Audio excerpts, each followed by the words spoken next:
Nithyanandam. Let us begin with the Sadguru Vandanam. Please sit straight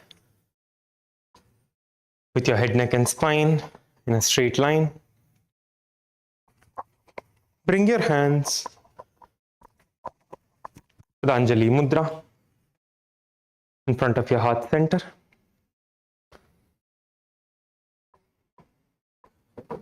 Visualize Swamiji in your inner space. Close your eyes. Let us start with the Sadguru Vandanam. Nithyanandam Paramasukhadam Kevalam Jnanamurtim Dvandvatitam Gagana Sadrusham Tattvamasyahi Lakshyam Ekam Nityam Vimalamachalam Sarvadhi Sakshibhutam Bhavatitam Trigunarahitam Sadgurum Tam Namami.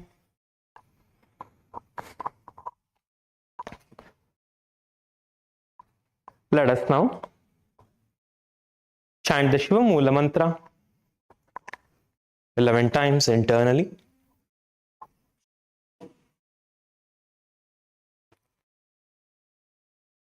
Om Ham Hom Shivaya Namaha.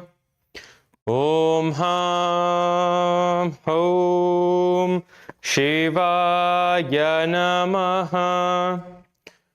Om Ham Hom Shivaya Namaha.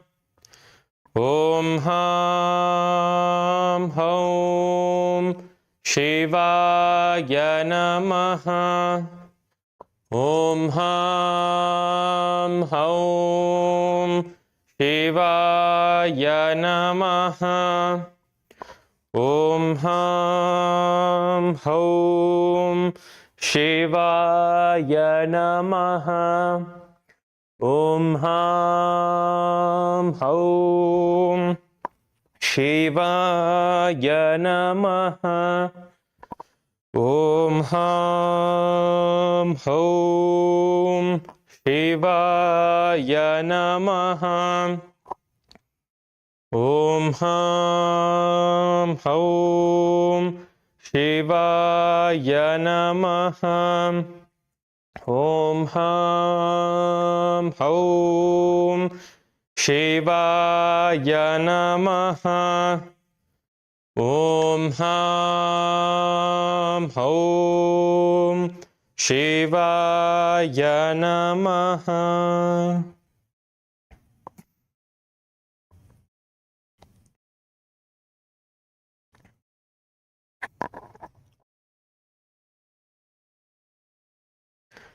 Let us now enter into the Tattvachamanam. All the participants, please make sure that you have your Panchapatram and Udharini. Kailasa LA, we are not able to see the male bodies. Kailasa Kashi, please turn on your camera.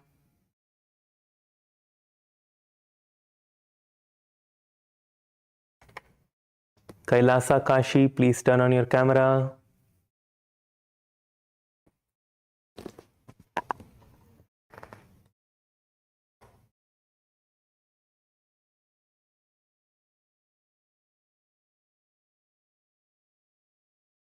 Please make sure that all of you have water in your Panchapatram and Udharini, the ritualistic cup and the spoon for the Tattvachamanam, the ritualistic cleansing. Let us begin with the Tattvachamanam. Please place your right hand in the Gokarna Mudra and pour one Udharini of water to the center of your right palm. As we chant the mantra, and when you hear Swadha, please sip the water from the base of your right hand. Om Atma Tattvam Shodhayami Swadha. Take another Udharani of water. Om Vidya Tattvam Shodhayami Swadha. Take another Udharani of water. Om Shiva Tattvam Shodayami Swadha. Please wash your right hand with an uddharani of water. Wipe your lips from right to left with the base of your right hand thumb. Om Ham Hridayaya Namaha. Please wash your hand again with an uddharani of water. Now, with your index, middle and ring finger of your right hand, touch above your upper lip and below your lower lip. Please wash your hand again with an uddharani of water. Now, with your index finger and thumb joined together, touch your right nostril, left nostril. With your ring finger and thumb joined together, touch your right eye, left eye, right ear and the left ear. Please wash your hand again with the uddharani of water. Now, with your little finger and thumb joined together, touch your navel center, your right chest, left chest. With all the fingertips joined together, touch above your head, your right shoulder, left shoulder and your heart center. And please wash your hand again with an uddharani of water. Now, let us enter into the conscious resolution, where we are going to be creating the resolution, the conscious resolution for what you want to manifest today through the Nithyananda Yoga. Any intention that you create now will be powered, will be intensified, and will manifest with the blessings and through the experience of oneness with the Guru, the Supreme Pontiff of Hinduism, Bhagavan Sri Nithyananda Paramashivam. Create a conscious resolution for what you want to manifest now. Intensely visualize the manifestation happening in your life right now. Whatever you want to manifest, whether it is health, wealth, relationships, visualize yourself manifesting all of that.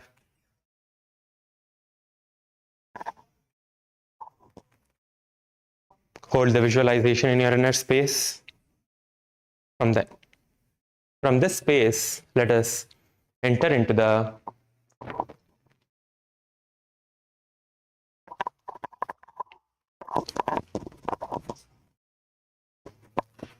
Sankalpa. Place your right hand over your left.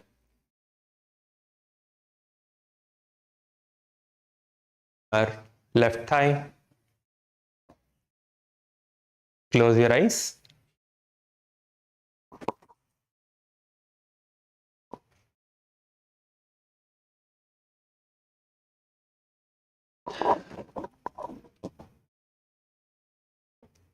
Let us now begin with the Sankalpa.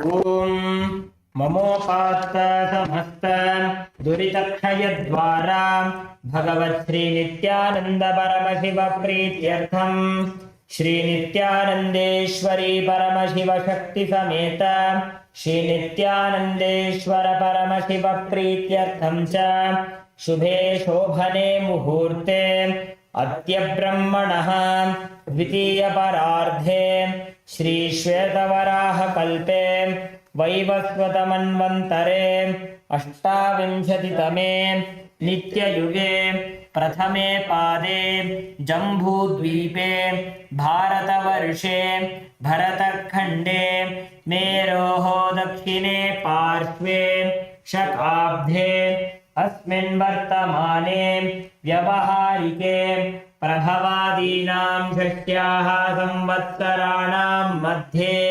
Vishwavathunama Samvatsare Dakshinayane Lakshmi Venkateshwara Ritu Simhamase Krishna Pakshe Chaturthyam Shubhatithau Guruvasara Yuktaya Ashwini Nakshatra Dhruva Yoga Balavakarana Evam Guna Visheshana Vishishtaya Asyam Shubhatithau Shri Kailasa Dvadashanta Shyamala Pitharudha Shri Meenakshi Sundareshwara Bhinna Swarupa परशिवपुत्र Ratnakumar गुरुमण्यतुल्यावतार Shri Parvati स्तन्यपानलब्ध दिव्यज्ञानविस्तृत सकल निगमागमसारभूत द्राविड वेद प्रभक्त्र श्रीमत्परमशिव करुणा समधिगत मुक्तामय चतुरश्रयाण गीयमान छत्र चामर श्रीचिह्नकाहलादि समस्त विरदावल्यलङ्कृत ज्ञान विज्ञान चक्रवर्ती सर्वजन संग सद्यो निर्वाण दीक्षा व्ययापवर्गवर्ष विश्रान जीमूत परमत कलभकेसरि शैव सिद्धांत स्थापनाचार्य श्रीराजाधिराज पांड्य महाराज गुरु शपन शाक्यादि महांधकार निवारण ज्ञान भानु वीक्षणानर्हार्ह ध्वजोच्छेदन पूर्वक श्रीमत् ऋषभध्वज स्थापक शैव समय कर्तृ सर्वज्ञ पीठारूढ़ श्री जगद्गुरु श्री ज्ञान संबंध देशिक स्वामी वागीश सुंदर माणिक्य वाचक स्वामिनाम अवतार भूत श्री ज्ञान संबंध स्वामी पुनरुद्धृत श्यामला पीठ सर्वज्ञ पीठ तृणवद्युत्तर द्विशततम गुरु महासन्निधान अरुणगिरि योगीश्वर परंपरागत अरुणाचल सर्वज्ञ पीठ गुरु महासन्निधान कैलास परंपरागत कांची कैलास सर्वज्ञ पीठ त्रयस्त्रिंशदुत्तर द्विशततम गुरु महासन्निधान नित्योत्सव नित्य मंगल नित्य कल्याण नित्य रचित कैलास परंपरागत आदि कैलास नित्यानंद पीठ महासंस्थान महासिंहासन पीठ कर्तृ साक्षात् श्री परमशिव समुद्भूत कैलास परंपरागत वैवस्वत मनुविक्ष्वाको हरिश्चंद्र भगीरथ श्रीरामचंद्र शूरसेन इत्यादि नवच्छिन्न सार्वभौम चक्रवर्ती परंपरागत चतुष्षष्टि योगिनी मंडित चतुष्षष्टि संप्रदाय प्रवर्तक मनुधर्म शासन सूर्यवंश प्राप्त सर्वज्ञ पीठ सुरांगी साम्राज्य मूर्धाभिषिक्त चूड़ामणि साक्षात् श्री परमशिव समुद्भूत कपिल महागुरु पुनरुद्धृत महानिर्वाणि पीठ अष्टोत्तर सहस्र श्री महामंडलेश्वर साक्षात् श्री परमशिव समुद्भूत श्री महागणपति समारंभ अनवच्छिन्न पीठाधीश्वर गुरु परंपरा प्राप्त अटल पीठ अष्टोत्तर सहस्र श्री अटल पीठाधीश्वर धर्म मुक्ति स्वर्ग पुरस्वर्ण पीठ त्रयोविंश गुरु महासन्निधान कैलास परंपरागत आदिपीठ सर्वज्ञ पीठ जगद्गुरु श्री कैलास पुनरुद्धारक श्री कैलास परमाचार्य श्रीमत् परमहंस परिव्राजकाचार्य वर्य सच्चिदानंद प्रणव स्वरूप श्रोत्रिय ब्रह्मनिष्ठा श्रीमज्जगद्गुरु श्रीलश्री भगवत् श्री नित्यानंद परमशिव श्री ज्ञान संबंध देशिक परमाचार्य स्वामिनां प्रीत्यर्थं तेषां पादारविन्दयोः भक्ति सिद्ध्यर्थं गुरुकृपा कटाक्ष सिद्ध्यर्थं क्षेम स्थैर्य वीर्य विजय आयुरारोग्य ऐश्वर्याणाम् अभिवृद्ध्यर्थं धर्मार्थ काम मोक्ष चतुर्विध फल पुरुषार्थ सिद्ध्यर्थं समस्त दुरितोपशान्त्यर्थं समस्त मंगल अवाप्त्यर्थं भगवत् श्री नित्यानंद परमशिव प्रसादेन सकुटुम्बस्य ज्ञान वैराग्य जीवन मुक्ति प्राप्त्यर्थं पूर्ण आरोग्य युक्त दृढ़गात्र यौगिक शरीर सिद्ध्यर्थं परमशिव शक्ति आविष्करणार्थं नित्यानंद योगाभ्यासं करिष्ये. Please wash your hands with an uddhani of water. Om apaupasprisya.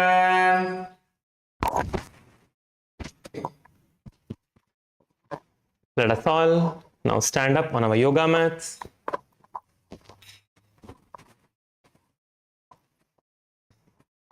Please stand up on your yoga mats. Requesting all of you to please stand up.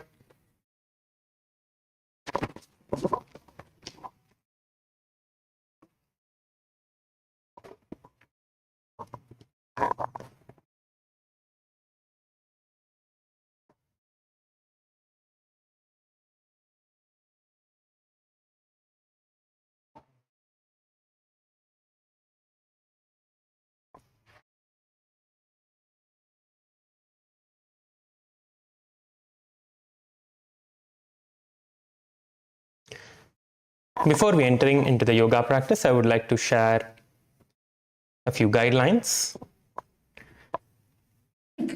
Yoga is a beautiful practice that supports health and well-being, but it can also involve physical movements and postures that may feel different for each body. Please listen to your body at all times and move at your own comfort level. If you have any medical condition, including but not limited to heart conditions, high or low blood pressure, recent surgery, injury, or if you are pregnant and senior citizen or under medical care, please consult your physician before engaging in this or any program. By joining today, you acknowledge that you are choosing to participate at your own pace and responsibility. The organizers and instructors will lovingly guide you, but cannot be held responsible for any injury or discomfort. With this, let us now enter into the Nithyananda Yoga.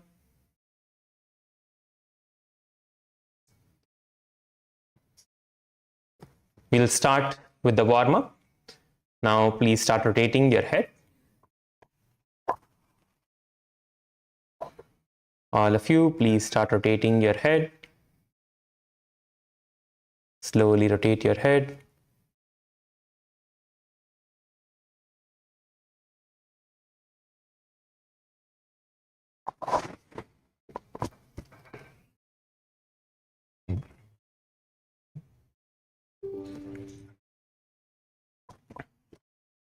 Rotate your head in the other direction.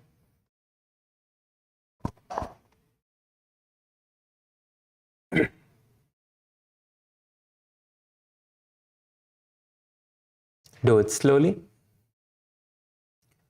Now, interlace your fingers, place your hand behind your head.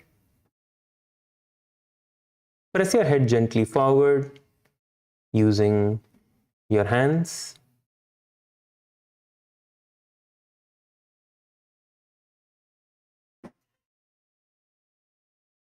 Gently press your head forward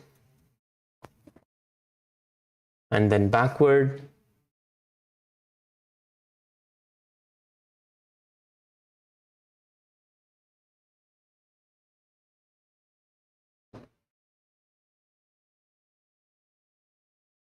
Now, let us start rotating our hands. Please start rotating your hand.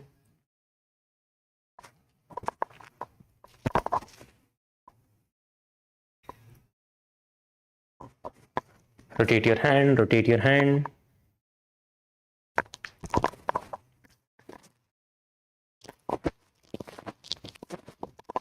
Rotate in the other direction.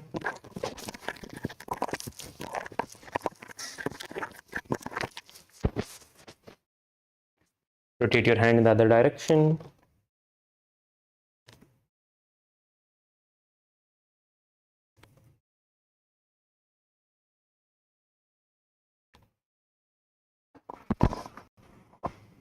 Now bend your hands, place your hands on your shoulder and rotate your shoulder.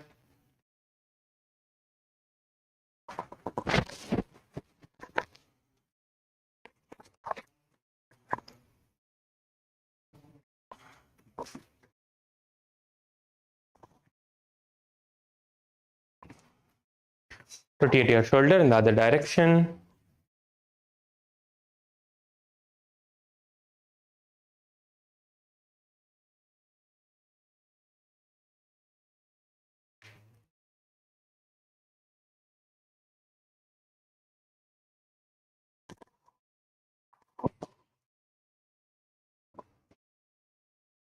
Now, you can relax your hands.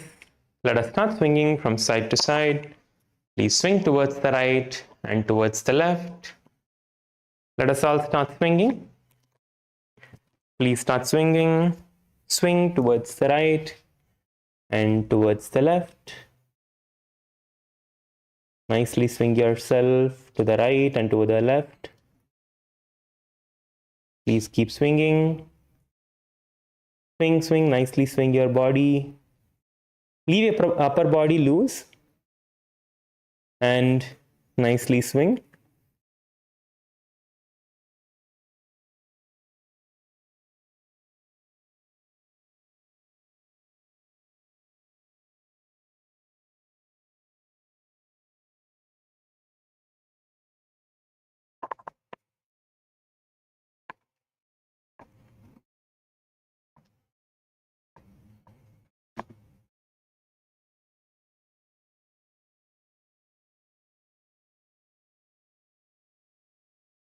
You can relax now. Now, please have a slight gap between your legs. Let us start bending forward. Let's bend forward and down. Try to get your hands towards the ground in front of you. Try to touch the mat in front of you. Bend forward, nicely bend forward and try to touch the ground.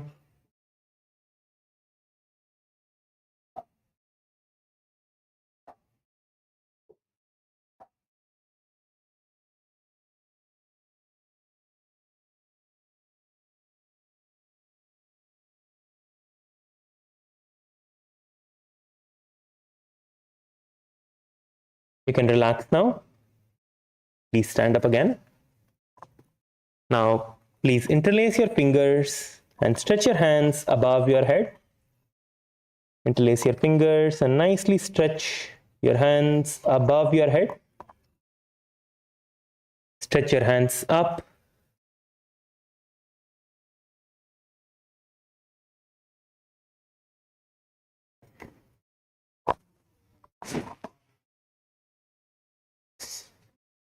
Nicely stretch your hands up. Push your body up. Push yourself up.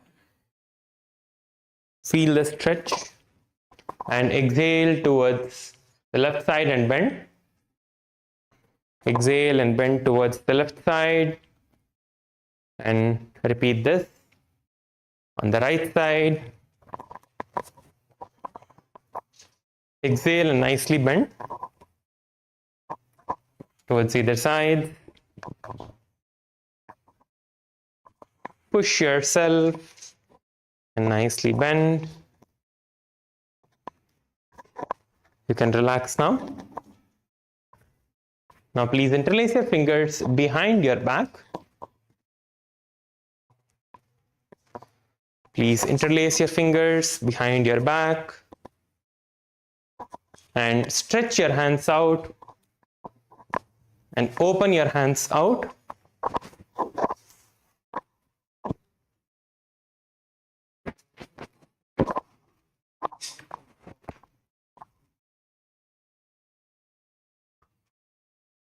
And bend forward and down. Bend forward and down. Nicely push your hands up. Nicely push your hands up. Push your hands up nicely. Let your hands go as high as you can towards the ground. Feel the stretch in your shoulders and your arms.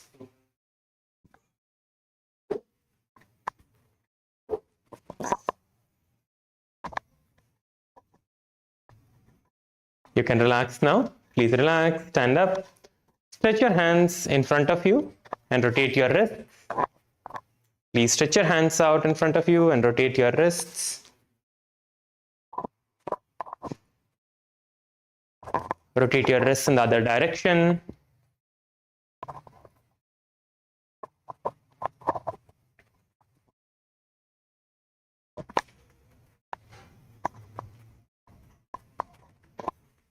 Now stretch your fingers out and pull your fingers towards you on either direction, towards the bottom and towards both the sides of your hand. Pull your hands down, pull your fingers down.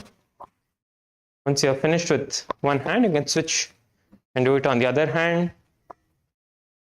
Feel a nice stretch in your wrists, in your forearms.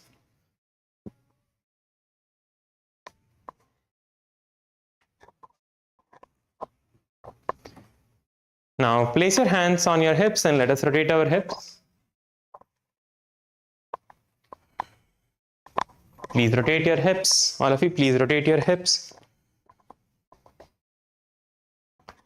Nicely rotate your hips.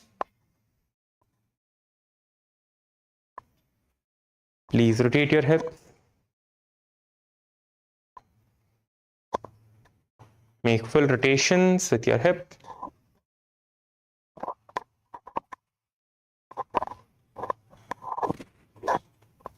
Rotate on the other direction. Rotate your hip on the other direction.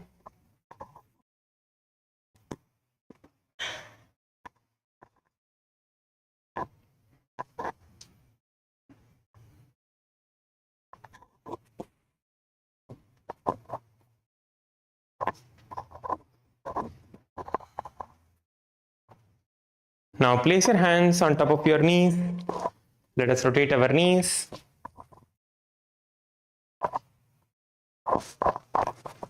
Please rotate your knees.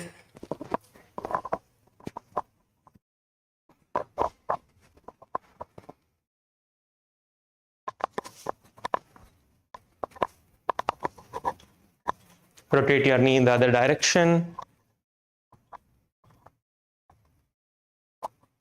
Please rotate your knees in the other direction.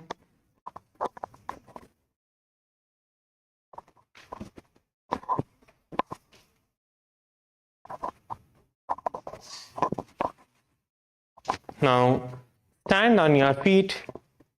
Stand on one leg. Let us rotate the ankle of your right leg. Please lift your right leg up and rotate your ankle of the right leg.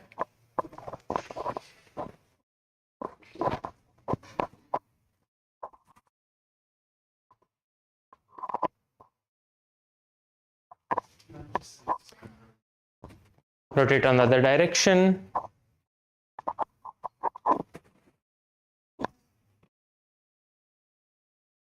Now switch your leg and rotate the ankle of the other leg.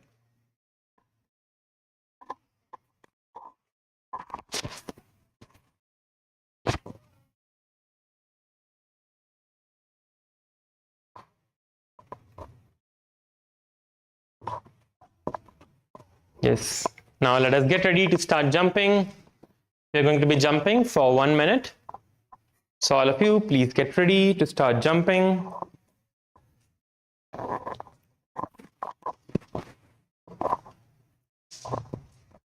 Please get ready to start jumping.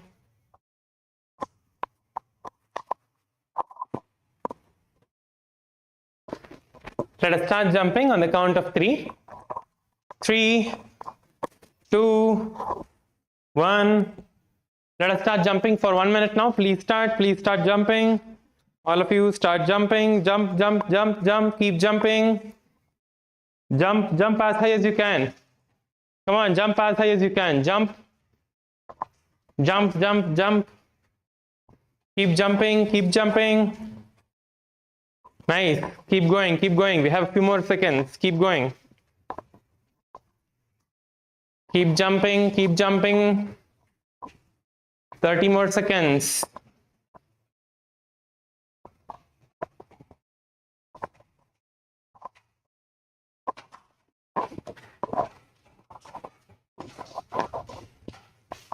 Last 10 seconds. Keep going, keep going.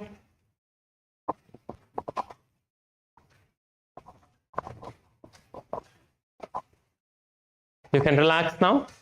Please relax. Just walk back and forth on your mats. Just walk back and forth on your yoga mats.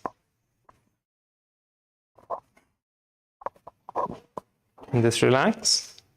Catch your breath.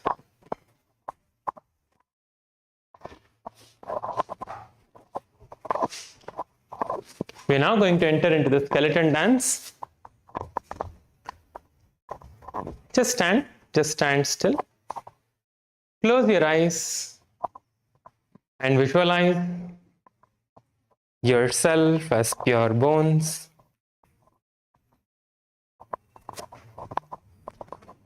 Visualize that your entire body is just pure bones. உங்களோட உடம்ப ஒரு எலும்பு கூடையா தியானிங்க. நம்ம இப்போ skeleton dance ஆரம்பிக்க போறோம்.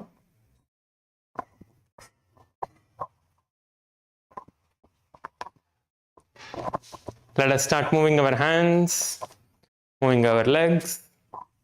உங்களோட உடம்ப அசைய ஆரம்பிங்க. Please start moving your body. Please start moving. Move your entire body, your hands, your legs, your fingers. Move your entire body. Keep moving, keep moving. Start shaking your body intensely.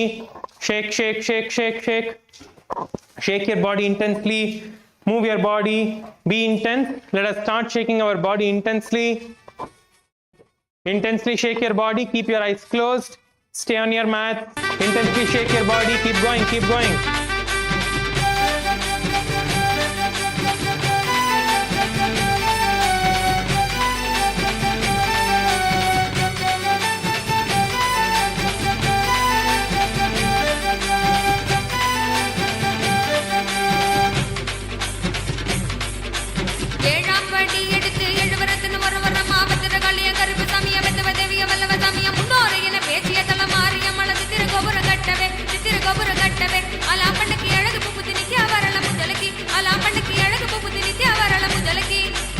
Nithyanandam, Nithyanandam, Nithyanandam, Anandam, Nithyanandam, Anandam, Nithyanandam, Nithyanandam, Nithyanandam, Anandam, Nithyanandam, Anandam.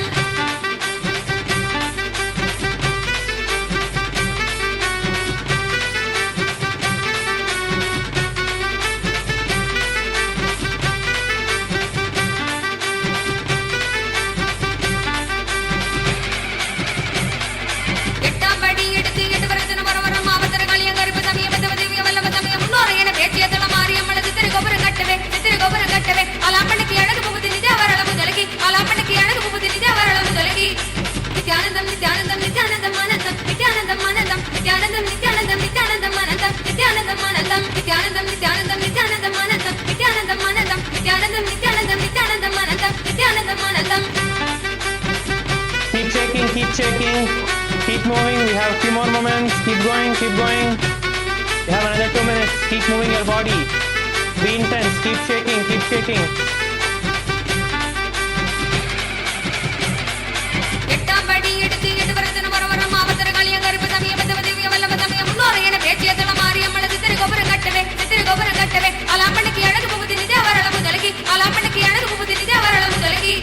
Nithyanandam, Nithyanandam, Nithyanandam, Anandam, Nithyanandam, Anandam, Nithyanandam, Nithyanandam, Nithyanandam, Anandam, Nithyanandam, Anandam, Nithyanandam, Nithyanandam, Nithyanandam, Anandam, Nithyanandam, Anandam, Nithyanandam, Nithyanandam, Nithyanandam, Anandam, Nithyanandam, Anandam.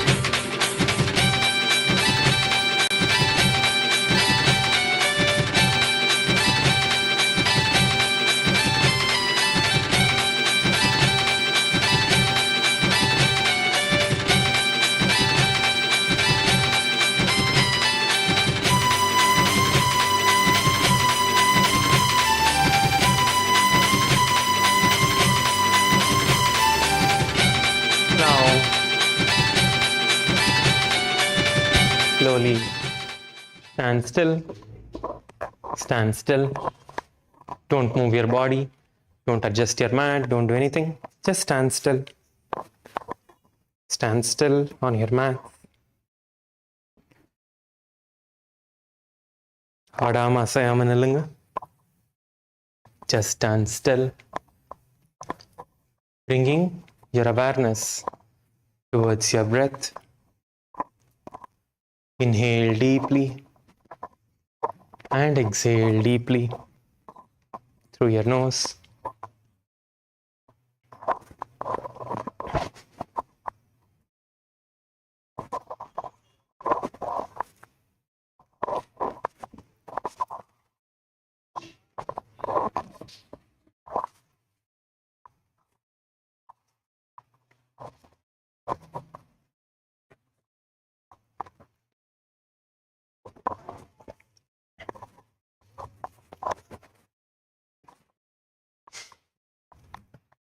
Inhale deeply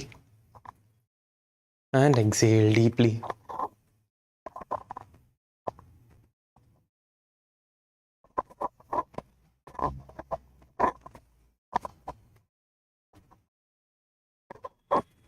Feel the energy coursing through your entire body.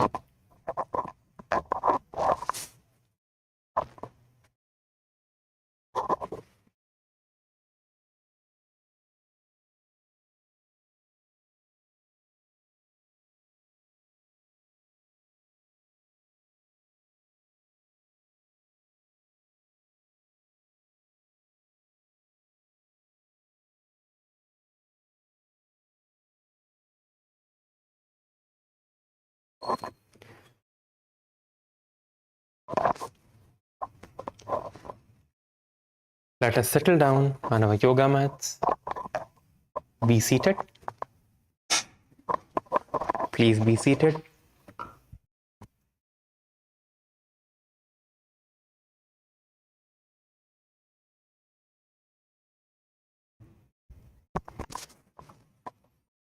Please settle down.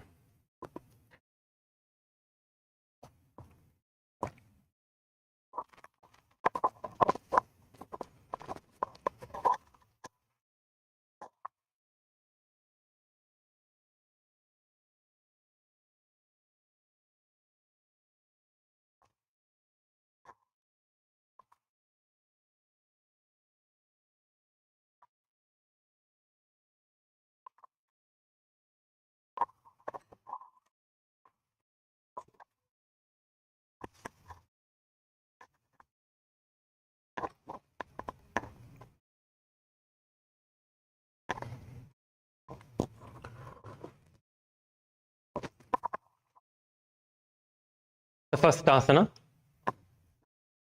we are going to be performing today is the Urdhva Paschimottanasana. For entering into today's sequence, we are going to perform a few stretches before we start the asanas itself. To stretch this muscle group, we are going to take a few minutes to nicely stretch our body so our muscles are ready to enter into these asanas. Okay, so let us first get our feet together, heels together in front of ourselves. Push your feet slightly forward.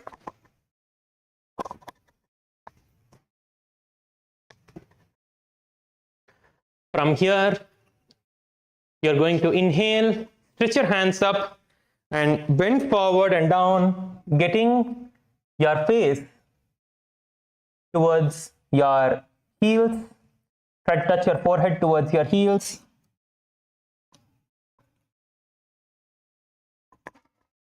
Bring your forehead and touch your forehead towards your heels.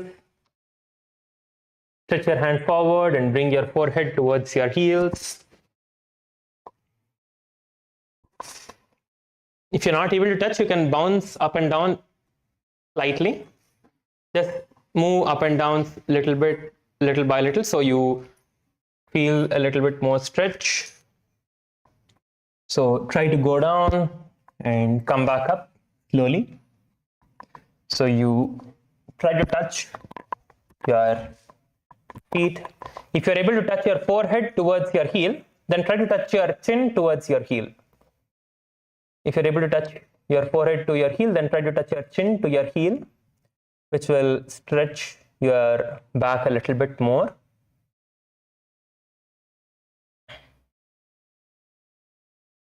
Nicely stretch your body.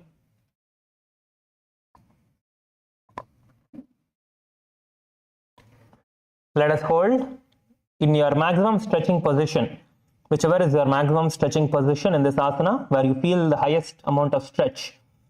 Hold in that position for 10 seconds. Let's hold for the count of 10. 10, 9, 8, 7, 6, 5, 4, 3, 2, 1, and relax. You can come back up. Please come back up. And relax now. Now, you're going to lift your right leg, hold on to your right leg, bring your left leg towards yourself, just place it in front of you, close to you, and pull your right leg towards your chest. As much as you can, pull towards your chest. Try to pull your right leg towards your right chest, slightly towards your right chest. Try to pull your right leg towards your right chest. Try to pull your right leg towards your right chest. And as high as you can, like towards your chest, a little bit towards your shoulder, like that. Try to pull it as high as you can, like this. Try to pull it towards yourself. You can also move your leg dynamically, so you stretch. Do it slowly. Do it as much as you're comfortable.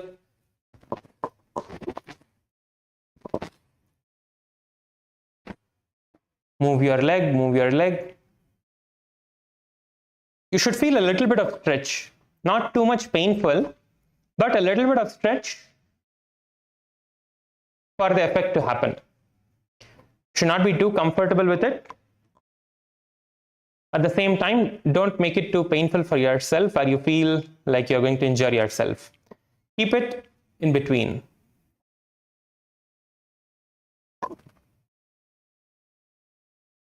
Now you can relax this feet and you can take the other leg up. Do the same with the other leg. You're going to pull it towards your left chest as much as you can.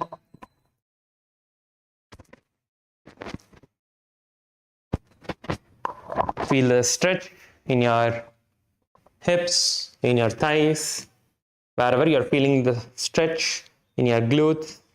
Feel the stretch.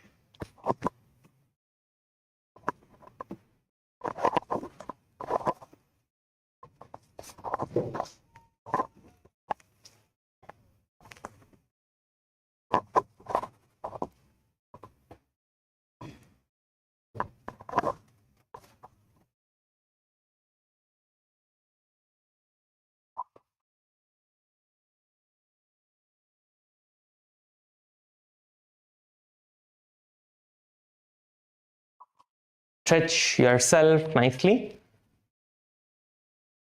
Pull it higher. Try to pull your feet a little higher and try to touch it towards your ear.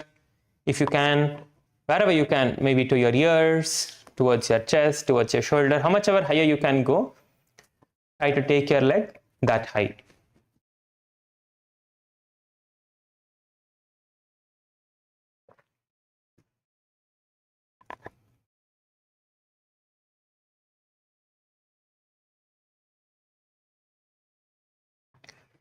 You can relax the leg now. Please relax. Place it down. Now, let us enter into the first step of this asana, where we are actually going to be placing one leg behind our head and the other leg is stretched out in front of you. So you can start from sitting with your legs stretched out. உங்களோட காலை நீட்டி நீங்க உட்காருங்க. Sit with your legs in a stretched out position. From here,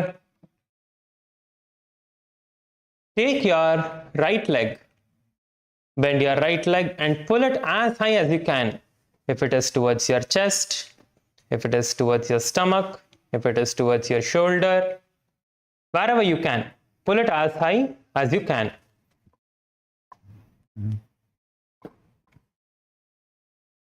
உங்களோட left காலை பிடிச்சிட்டு உங்களால் எவ்வளோ மேலே இழுக்க முடியுதோ அவ்வளோ மேலே இழுங்க. If you can bring it towards your ears, try to pull your legs as high as you can.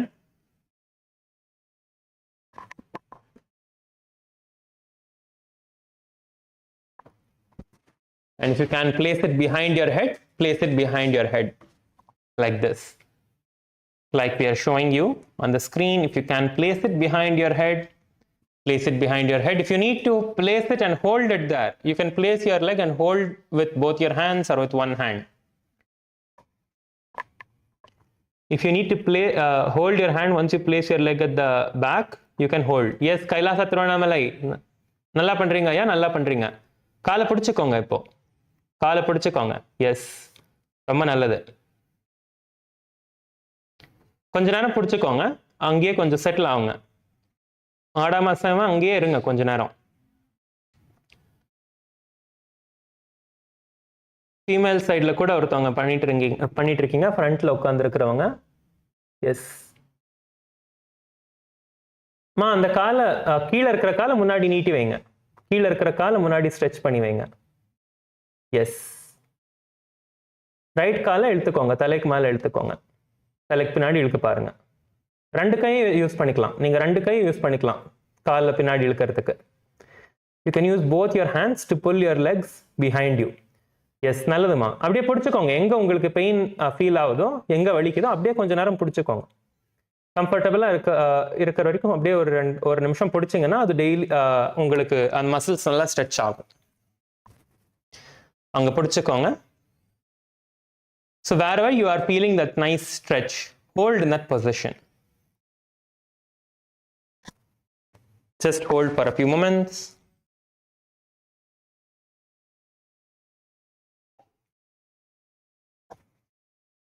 From here, if you are holding whichever position you're holding your leg at, from there you are going to bend forward and down and get your forehead towards your knees and your hands trying to hold the feet. Yes, Kailasa Tiruvannamalai ஐயா, நீங்க ஒரு காலை வந்து நீங்க கையில பிடிச்சிக்கலாம். தலைக்கு பின்னாடி இருக்கிற காலை வந்து கையில பிடிச்சுக்கோங்க. இன்னொரு கையை வந்து உங்களோட முன்னாடி நீட்டி காலை பிடிக்க பாருங்க. கால் முன்னாடி நீட்டி இருக்கு இல்லையா, அந்த காலை ஒரு கை வச்சு பிடிக்க பாருங்க. எஸ், நல்லது. இப்போ ஒன்னும் முன்னாடி குனிய பாருங்க. மெதுவா இப்போ அப்படியே முன்னாடி வாங்க. Now bend forward and down and try to hold on to your feet. Come on, all of you, please try. Kailasa Tiruvannamalai front row மட்டும்தான் பண்றீங்க. பின்னாடி இருக்கிறவங்க யாருமே பண்ண மாட்டீங்க, சும்மா உட்காந்துருக்கீங்க. எல்லாருமே பண்ணுங்க. Kailasa Tiruvannamalai. All of you please try. எல்லாரும் ட்ரை பண்ணுங்க. நீங்க ட்ரை பண்ணாதான் உங்களுக்கு வரும். நீங்க ட்ரையே பண்ணலன்னா அது வரவே வராது. எவ்வளோ முடியுதோ அவ்வளோ ட்ரை பண்ணுங்க. how much ever you can practice. Only if you practice you will be able to do.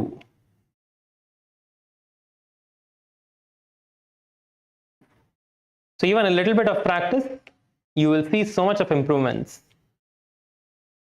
The other day, Kailasa Ellevanaya was sharing that he is experiencing healing in the body and in the knees. Even the little bit of practice that we are doing, you will see so much of benefits when we are doing all the components of yoga. So it will heal your body. It will heal the pains that you have in your body. As we have received initiation, you will see that yoga itself is a power manifestation.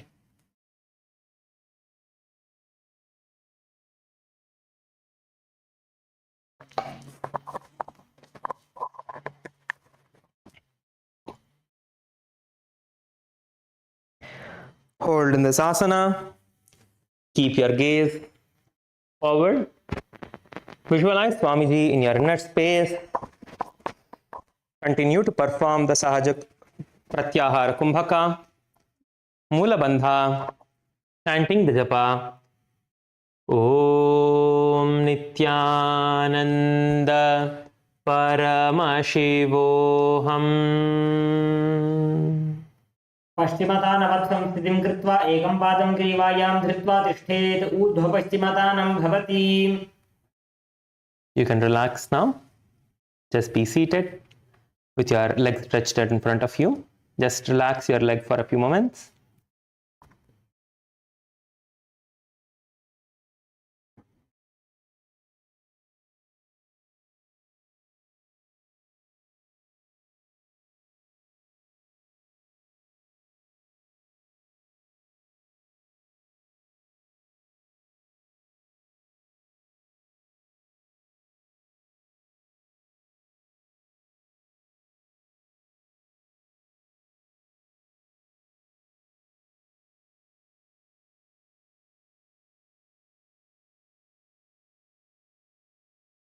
So we are going to move on to the next asana now, which is the Anantasana. So right now we'll focus on performing the asana. We'll learn the Pratyahara Kumbhaka, how to perform the Pratyahara Kumbhaka. As we perform Nithyananda Yoga, we'll learn this as well. So as I said, we'll be performing the 508 asana sequence for a second time as well. We'll enter into performing the whole sequence second time. So now you're going to be performing the Anantasana. In the Anantasana, you can either lie down and then perform this, or you can even sit, put your leg behind your leg and then lie down. There are two ways you can perform this asana.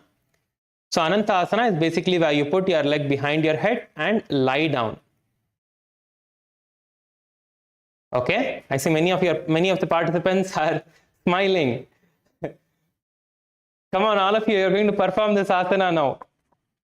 Please, the easier variation is where you just lie down and pull your leg in front of you.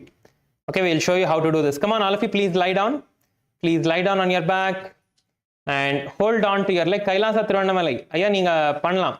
நீங்க வந்து உட்கார்ந்து நீங்க காலை பின்னாடி போட்டுட்டு நீங்க படுத்துக்கலாம். இல்ல படுத்துட்டு நீங்க காலை பின்னாடி கூட போட்டுக்கலாம். உங்களுக்கு எது ஈஸியா இருக்கோ அந்த மாதிரி பண்ணிக்கலாம்.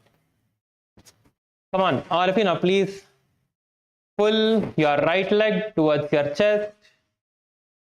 If that is the only position you can hold in, pull your right leg towards your chest. Your left leg can be slightly bent also, that is fine.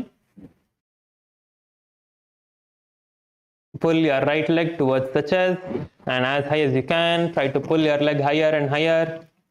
Try to pull your leg higher and higher and pull it behind your head all the way. உங்களோட காலை இங்க வந்து எவ்வளவு பின்னாடி இழுக்க முடியுதோ இழுத்து காலை உங்க தலைக்கு பின்னாடி வச்சுக்கோங்க.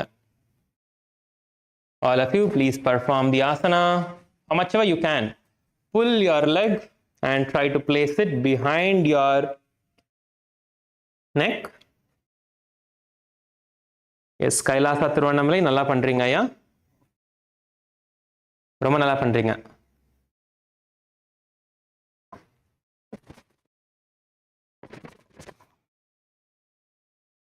Hold in this position. Bring your gaze towards the nose. Visualize yourself as infinite, endless, as eternal. Visualize that you are infinite. Perform the Moola Bandha, chanting the japa. Om Nithyananda Paramashivoham. उत्तानशैनी एकैकं पायी ग्रीवायां विन्यस्य इतरहस्तेन पावाग्रं गृहीत्वा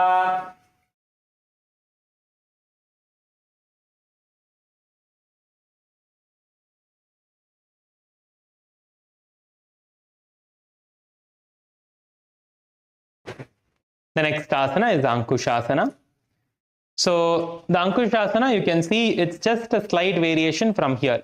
So once you have your leg behind your head, you are just going to turn to the side. You're just going to turn towards the side and hold in this position. Okay, so the easier variation is where you just pull your leg towards your face or as high as you can and hold in this position. So you are towards the side, not on your back. You are towards the side of your body. You are onto the side of your body. So let us all perform this asana now. All of you, please get into the Ankushasana position. All of you, please get into the Ankushasana.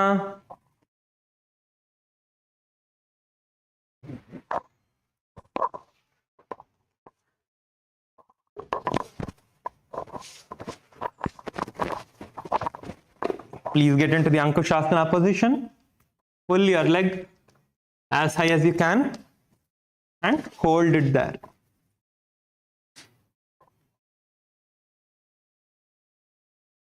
Keep your gaze towards the nose.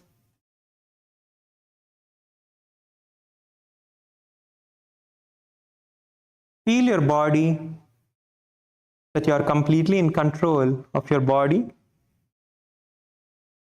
Feel that you're in complete control of everything, inside and outside.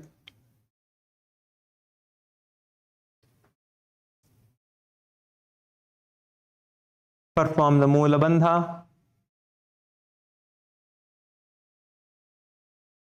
Chanting the japa. Om Nithyananda Paramashivoham. उत्तानस्थितः एकैकं पादं देवायां पुष्पन् इतरः संकर्णमूले स्थापयेत् तस्यैव हस्तस्य पूर्वपरं भूमौ निधाय.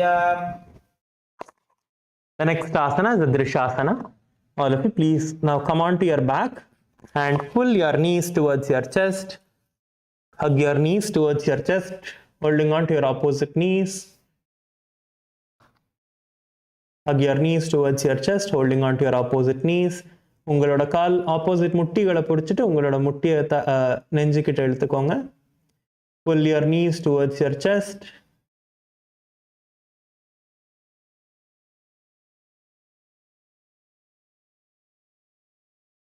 Now just roll towards the sides. Just rock yourself from side to side. Just roll towards the right side and towards the left side. All of you, please perform Drishasana.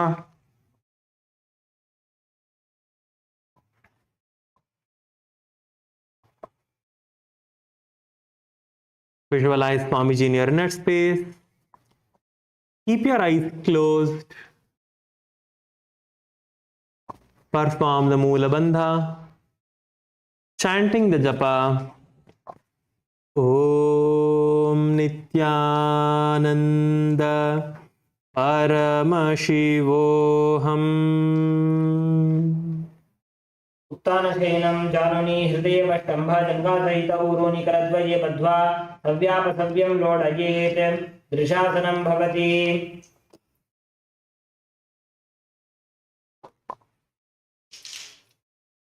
Now please be seated again.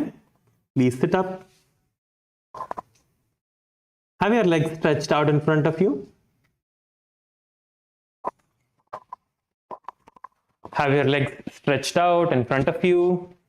We are going to be repeating this sequence of asanas from the Urdhva Paschimottanasana all the way till Ankushasana.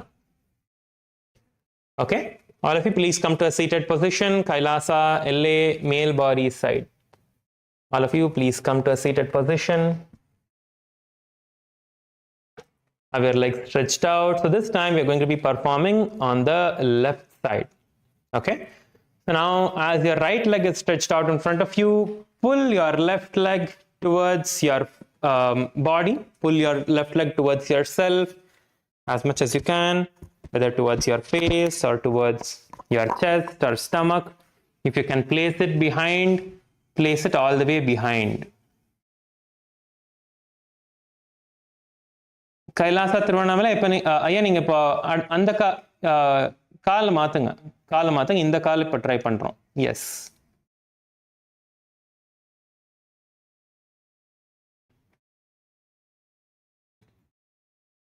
all of you, please try on the opposite side, whichever you did before. Now do the opposite side. If you did right, do the left. If you did left, do the right. Let's all do this now. Let's all perform the Urdhva Paschimottanasana. Lift your legs. Hold it as high as you can. If you need to hold your leg with your hand, hold on to your leg with your hand. It's fine.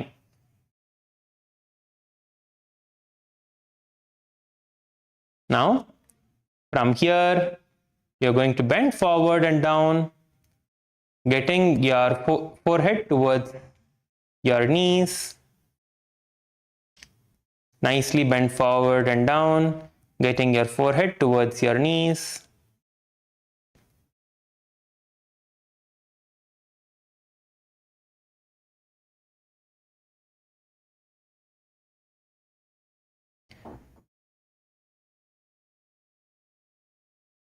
Keep your gaze forward.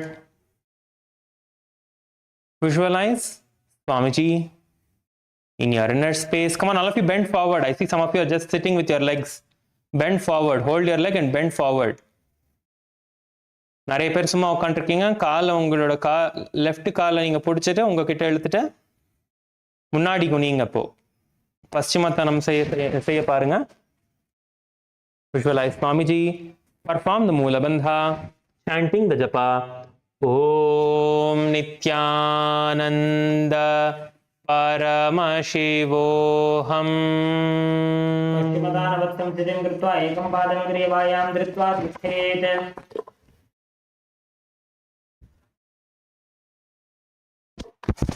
The next asana is the Anantasana. Anantasana is where you're going to pull your leg behind your head and lay down. So you can either perform this from the laying down position, or you can perform from the seated position and then lie down. Whichever you're comfortable, you can perform that. So first you can lie down also and then pull your left leg towards your face or as high as you can. Lift your left leg and pull your left leg as high as you can. Your right leg, if it is bent also, it is fine. If you need to bend your left leg for some time, your left leg can be bent.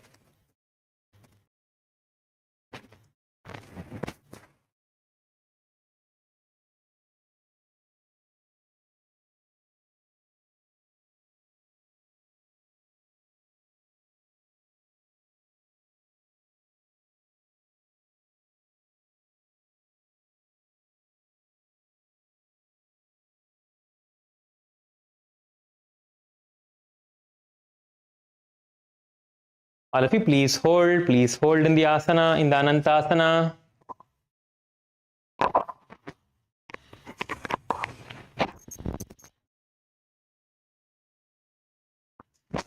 Visualize that you are eternal and infinite. Visualize inside you that you are eternal and infinite.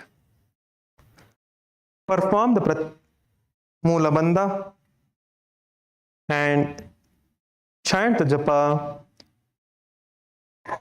Om Nithyananda Paramashivoham. उत्तानशैनी एकैकं पादी ग्रीवायां विन्यस्य इतरहस्तेन पावाग्रं गृहीत्वा. The next asana is the Ankushasana, repeating on the other side. So from the Anantasana, just turn towards the side, roll yourself towards the side and continue to keep your leg in the same position wherever you can hold your leg. If it is in front of your face, if it is behind your face, behind your head, wherever you can, hold your leg in that position and just turn towards the side.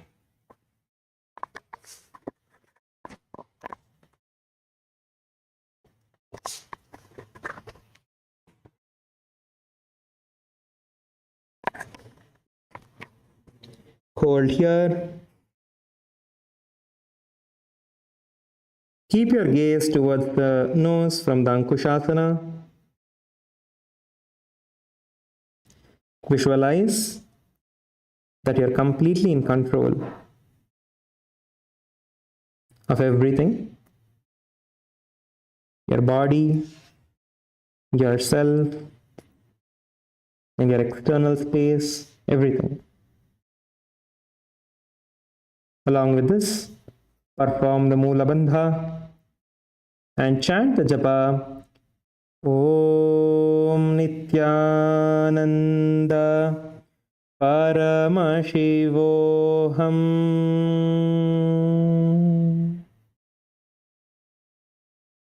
उत्तानशैतः एकैकं पादं ग्रीवायां कुर्वन् इतरहस्तं कर्णमूले स्थापयेत्. तस्यैव हस्तस्य कूर्परं भूमौ निधाय. The next asana is the Yoga Nidrasana. So you can see how to perform the Yoga Nidrasana first. We'll show you how to perform the Yoga Nidrasana. So first we put one leg behind and then we put the other leg behind. In this asana, we are going to put both the legs behind. Okay. So let us all perform the Yoga Nidrasana now. All of you, please get ready. If you can place one leg behind your head, you can place one leg behind the head. If you can place both the legs behind your head, then place both the legs behind your head. Okay, so let's do this step by step. Now, from the laying down position, you're going to pull both your legs towards your face. Just hold on to both of your legs and pull both of your legs towards your face as much as you can. Pull it higher and higher and higher. As much as you can, pull both of your legs. You can lift your face in front. Just lift your face a little bit. Try to get your face towards your leg and try to pull your legs as much as you can, as high as you can in the Yoga Nidrasana. This is the Yoga Nidrasana. So let us pull our legs as much as you can. Hold yourself in this position. Pull your legs and hold yourself. If you can do the full asana, you can perform the full asana. Put your legs behind your head. Put both your legs behind your head. Like this. And just interlock your fingers behind your butt.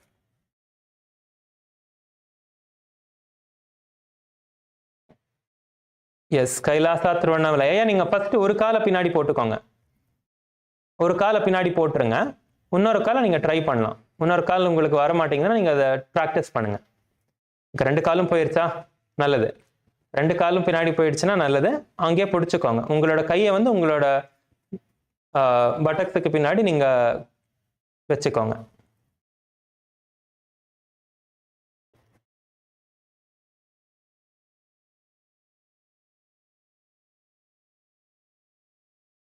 Yes, hold in this position. Good. I see all of you are doing it. That is really nice. All of you are practicing and trying. Nice. As you are performing the Yoga Nidrasana, keep your gaze towards the nose. Visualize Swamiji in your inner space. Perform the Moola Bandha and chant the japa. Om Nithyananda Paramashivoham. पादाभ्यां वेष्टयेत् कण्ठं हस्ताभ्यां पृष्ठबन्धनं तन्मध्ये शयनं कुर्यात् योगनिद्रा सुखप्रदा. The next asana is the Atma Ramasana. Now you can unlock your feet if they're behind your head and just keep them on the ground in front of you for a moment.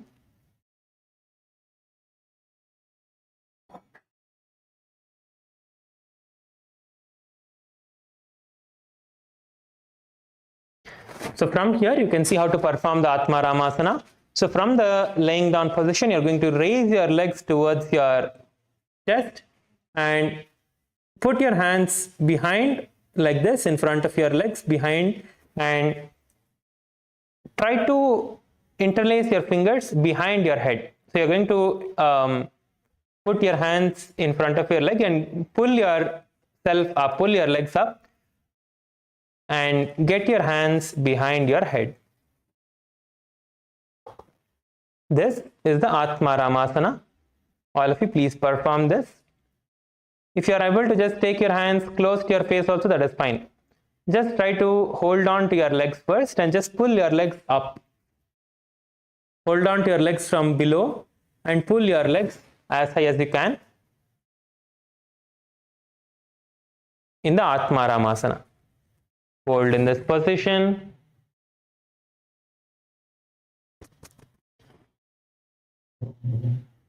As you are doing the Atma Ramasana, keep your gaze towards the nose. Visualize Lord Vishnu blessing you. Visualize Lord Vishnu within you blessing. Perform the Moola Bandha and chant the japa. Om Nithyananda परमशिवोऽहम्।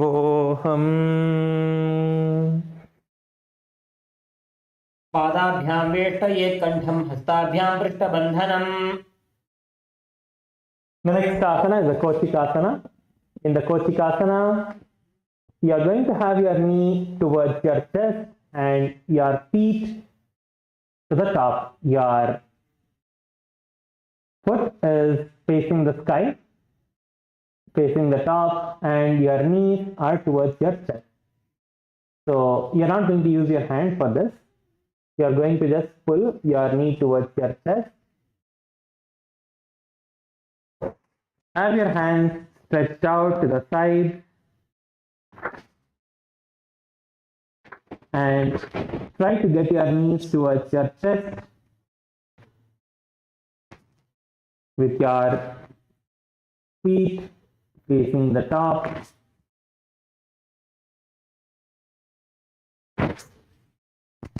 Hold in this position. Keep your gaze towards the third eye. Come on, all of you, please perform the asana. Visualize Swamiji in your inner space. Perform the Moola Bandha. And chant the japa. Om Nithyananda Paramashivoham.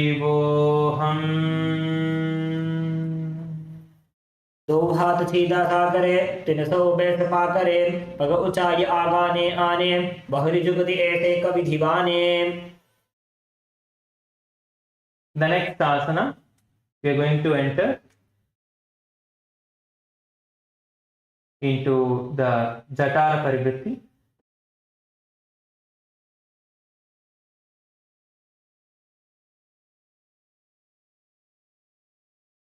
All of you, please have your legs stretched out in front of you.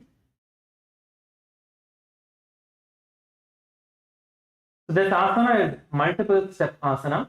There are various different steps in this asana. So each step will be performing it one by one. So all of you, please follow along as we are doing the asana. We'll be guiding you now. So let us begin. First, place your hands by the side. Just stretch your hands out to the side and place your hands to the side. All of you, please stretch your hands out to the side. Make sure that you are not touching anyone next to you. உங்களுக்கு பக்கத்துல இருக்கிறவங்கள தொடாம பார்த்துக்கோங்க. From here, you are going to bend your right knee. உங்களோட right கால் மடக்கிட்டு உங்களோட நெஞ்சுக்கிட்ட கொண்டு வாங்க. And place your right knee towards the side. Just try to place your feet towards the side. Your left leg is straight. Keep your left leg straight. Your right knee is bent like this. All of you, please perform. All of you, please get into the asana. Kailasa LA, female side. Ma, please get into the asana. Lie down with your hands stretched to the side and bend your right knee and place it towards the side. Kailasa LA, male side. I see everyone doing really nice. Kailasa Thiruvannamalai, ellarum பண்ணிட்டு இருக்கீங்க. Kailasa LA as well, everyone are doing. That's good. And now, from this position, you're going to lift your left knee as well and place it on to your right knee like this. So your both knees are stacked on top of each other. Your knees are bent. And turn your face towards the opposite side. Turn your face towards the left side. All of you, please turn your face towards the left side.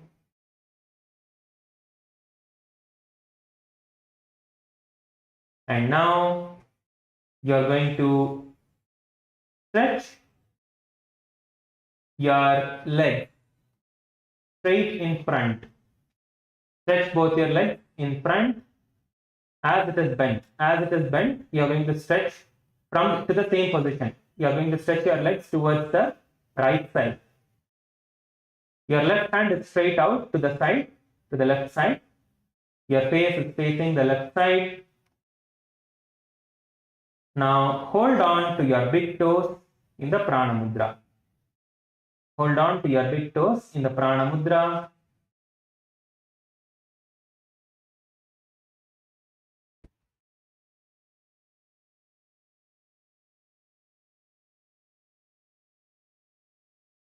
Hold on to your big toes in the Prana Mudra.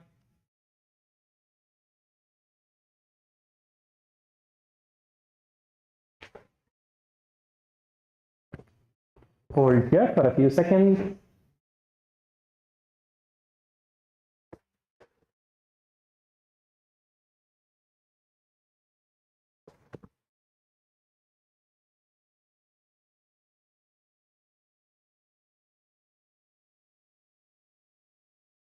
As you are performing this asana, keep your gaze to the third eye, keep your gaze forward, and visualize Swamiji in your inner space along with the Moola Bandha.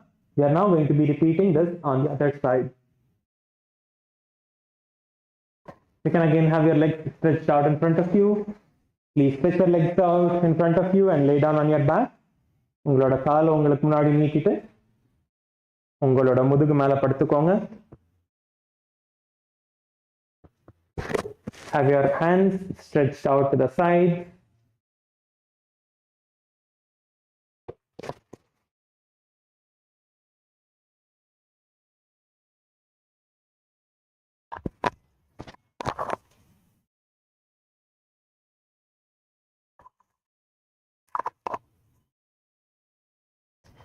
From here, you're going to bend your left knee towards your chest and place it to the side. Bend your left knee up and place it towards the side. Try to get your left leg, left knee onto the ground by your side.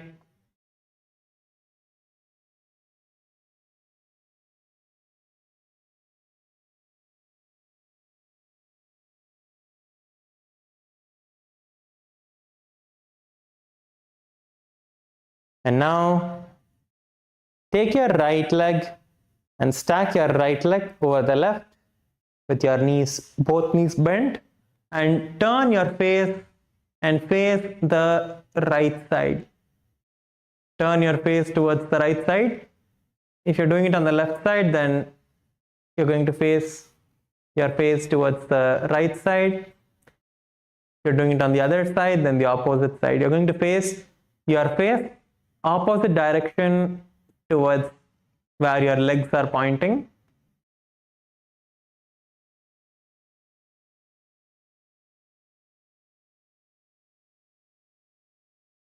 From here, you are going to stretch both your legs out to the side towards your left side and hold on to your big toes in the Prana Mudra. Continue to keep your gaze, your face turning towards the side, towards the opposite side, with your hands stretched out, and perform the asana. As you are performing this asana, chant the japa Om Nithyananda Paramashivoham. परिवृत्ति कुक्षि भागे त्रिधा हि परिकीर्तितः बद्धकोणं सुप्तकोणं ऊर्ध्वकोणमथापि च. You can relax your leg now. Now, place your feet on the ground with your knees raised up.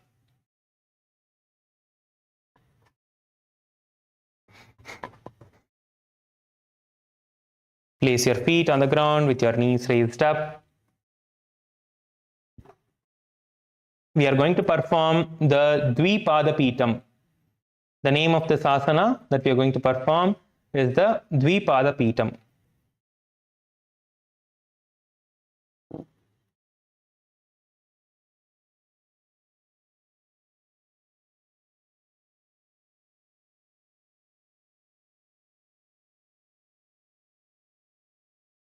Now hold on to your ankles from this position. இந்த பொசிஷன்ல உங்களோட கால்களை பிடிச்சுக்கோங்க. Please hold on to your ankles. Don't lift your leg up, just hold on to your ankles. Pull your legs closer to your butt and hold on to your ankles. உங்களோட காலை நீங்க பிடிச்சதுக்கு அப்புறமா நீங்க உங்களோட இடுப்பை தூக்க போறீங்க. Once you hold on to your legs, you're going to lift your hips all the way high. Lift your hips up nicely. You are just on your upper back, on your shoulder blades. You are balancing on your upper back, on your shoulder blades. Hold on to your leg. All of you, please hold on to your leg. Don't let go of your leg. Kailasa, LA, nicely lift your back, male side. All the males, lift your back higher. Lift your back up. Lift your back up more. Push your back higher. Come on, all of you, please perform the asana, the Dvipadapitam, and hold in this position.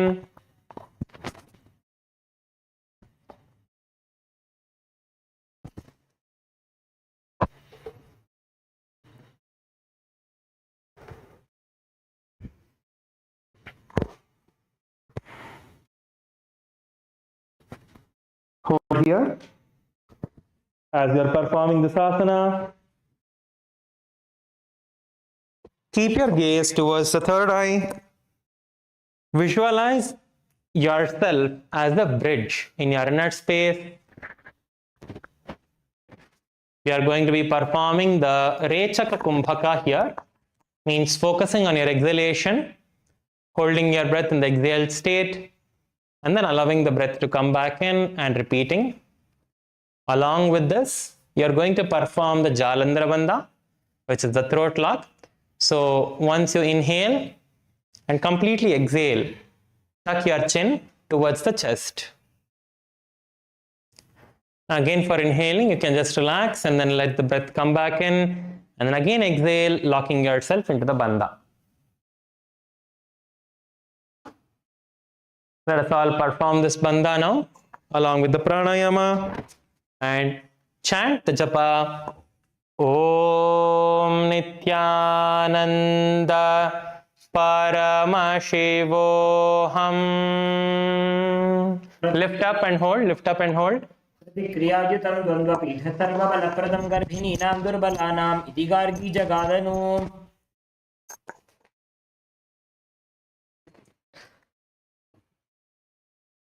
The next asana we are going to be performing is the Paryankasana.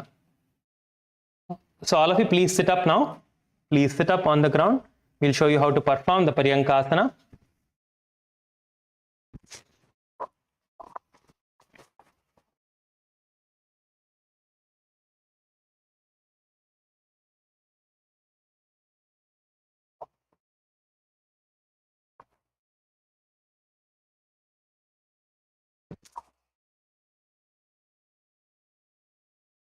So for the Paryankasana, you can also partner up actually. Let's all partner up for the Paryankasana. So Paryankasana is actually the back bend. It's basically the back bend where you're going to bend your back. Okay, so it's the complete back bend. Okay, so let us get ready to perform the Paryankasana now. So we'll show you the Paryankasana. So there are two ways to perform. One is from the lying down position. So once you lie down, lift your hands up in front of you like this. Lift your hands up and bend your hands straight down like this. Okay, so your hands are stretched out and placed behind you like this. Okay, so your hands are placed like this behind you. Place it firmly on the ground, and from here, using your hands, you are going to lift your body up. You're going to lift your body up like this and hold in this position. Try to get your hands as forward as you can and just hold there. In this position, this is the Paryankasana. So the partners, you can help for lifting the other person up. So we'll show you again. I'll show you how to lift the other partner up, other person who is on the ground, to lift that person up. I'll show you how to do.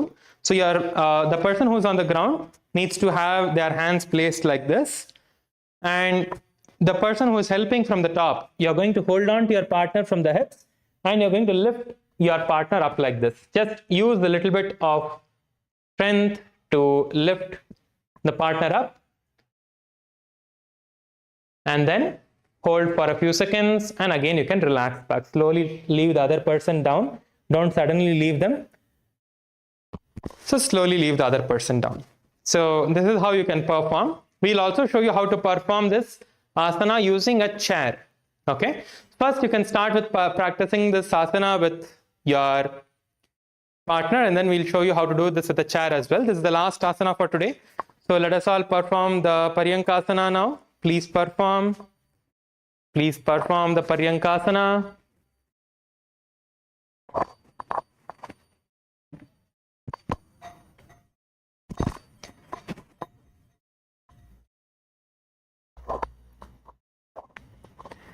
Please perform the Paryankasana.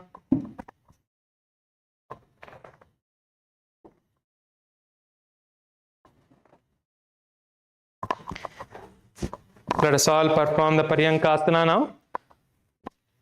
So we'll show you how to do this with a chair as well.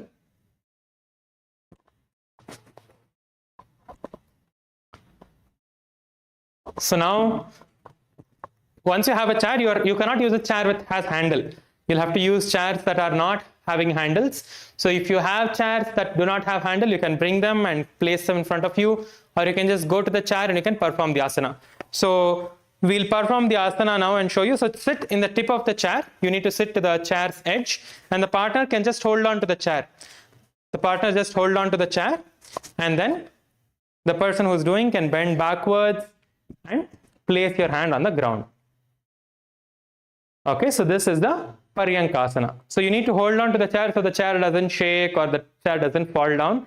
So just the partner hold on to the chair when you're performing the asana. Okay, so like this, you can practice getting into this asana. You can practice getting into this position. So all of you, please try the Paryankasana now. All of you, please try the Paryankasana and hold on in the Paryankasana.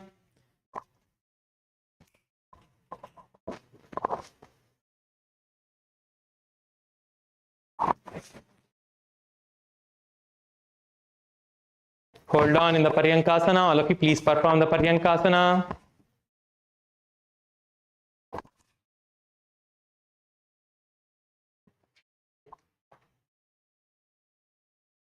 Come on, all of you, please perform, please perform. ஐயா கைலாசா திருவண்ணாமலை இல்ல இல்ல இல்ல அப்படி பண்ணாதீங்க அப்படி பண்ணாதீங்க அப்படி பண்ணாதீங்க no no no no no அந்த சேர்ல வராது கையில அந்த சேருக்கு ஹேண்டில் இருந்துச்சுன்னா வராது ஹேண்டில் இல்லாத சேர் எடுங்க ஒன்னு சேர் ஓடையும் இல்ல நீங்க கீழே விழுந்துருவீங்க அந்த சேர்ல பண்ணாதீங்க வேற சேர் இருந்துச்சுன்னா எடுத்துட்டு வாங்க Kailasa Tiruvannamalai hall volunteers do we have chairs there which do not have handles ma if there are chairs that do not have handles Kailasa Thiruvannamalai, please provide that to the participants so they can practice the asana. I think in Kailasa LA we have chairs. Yes. I'm seeing in Kailasa LA we have chairs that do not have handles. Yes, good. Yeah, but you need to still have a person who's holding the chair for safety. Please make sure that someone is holding your chair. Kailasa LA male side, as you're performing the asana, one person can come and hold the chair as well. We're going to give some time for the participants to ask your questions as well. So yesterday, I think some of you wanted to ask something. So we're just going to give some time. Kailasa Thiruvannamalai, also someone was there who wanted to ask a question. So we'll give a few minutes in some time. So all of you can ask the question.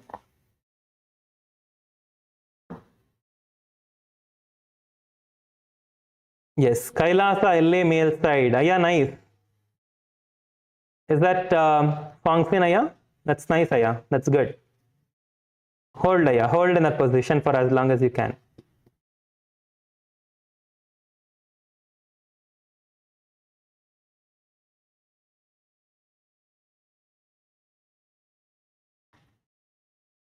Kailasa LA, I see female side, I see everyone are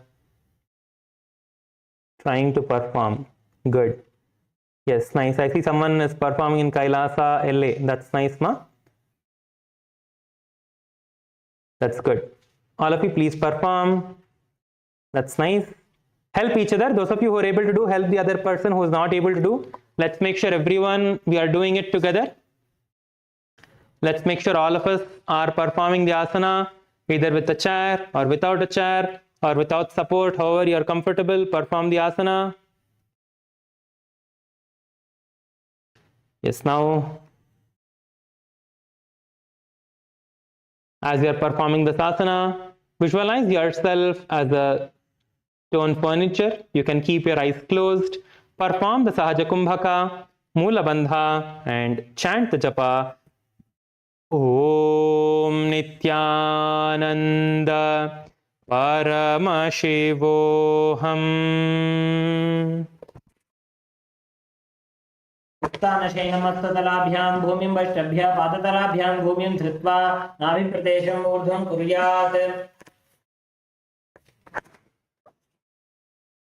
You can relax now. Please lay down on the ground in Shavasana. Just lay down on the ground and relax.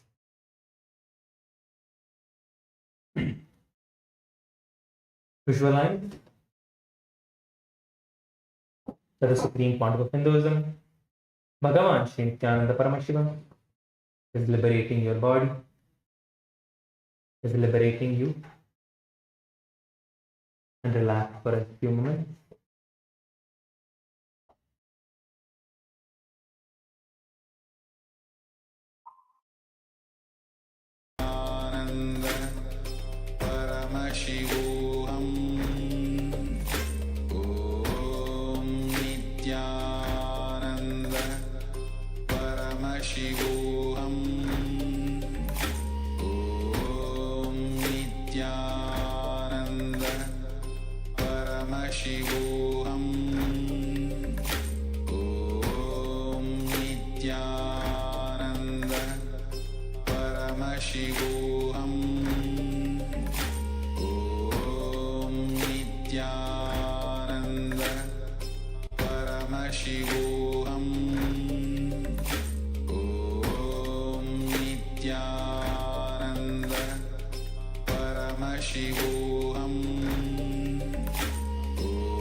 Now you can start moving your feet.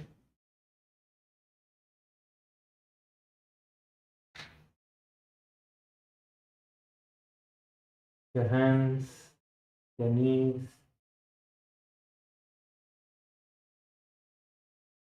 Pull your knee towards your chest and rock yourself from side to side.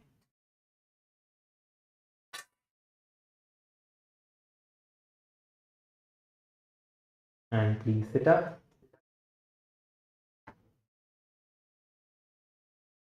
Please settle down.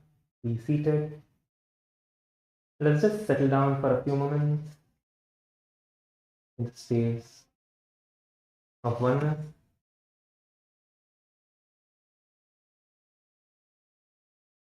Yesterday, a few of you had questions, so I'm just going to be giving the last 5 minutes. For those of you who have questions, you can come up and ask your questions. Anyone who has questions, you can come up. Yesterday, in Kailasa, Thiruvannamalai, ஒரு participant கேள்வி கேட்கணும்னு வந்தீங்க, ஆனால் அது mic வேலை செய்யலை. இன்னைக்கு mic fix ஆகிடுச்சுன்னா நீங்கள் வந்து கேட்கலாம், இல்லை ஜூம் சாட்டில் வச்சு நீங்கள் மெசேஜாக போடுங்க, நான் உங்களுக்கு வந்து படித்து ஆன்சர் பண்ணுறேன். Kailasa Tirunnamalai as well, sorry, Kailasa LA as well. If you have any questions, you can. Anybody want something? Just send it here.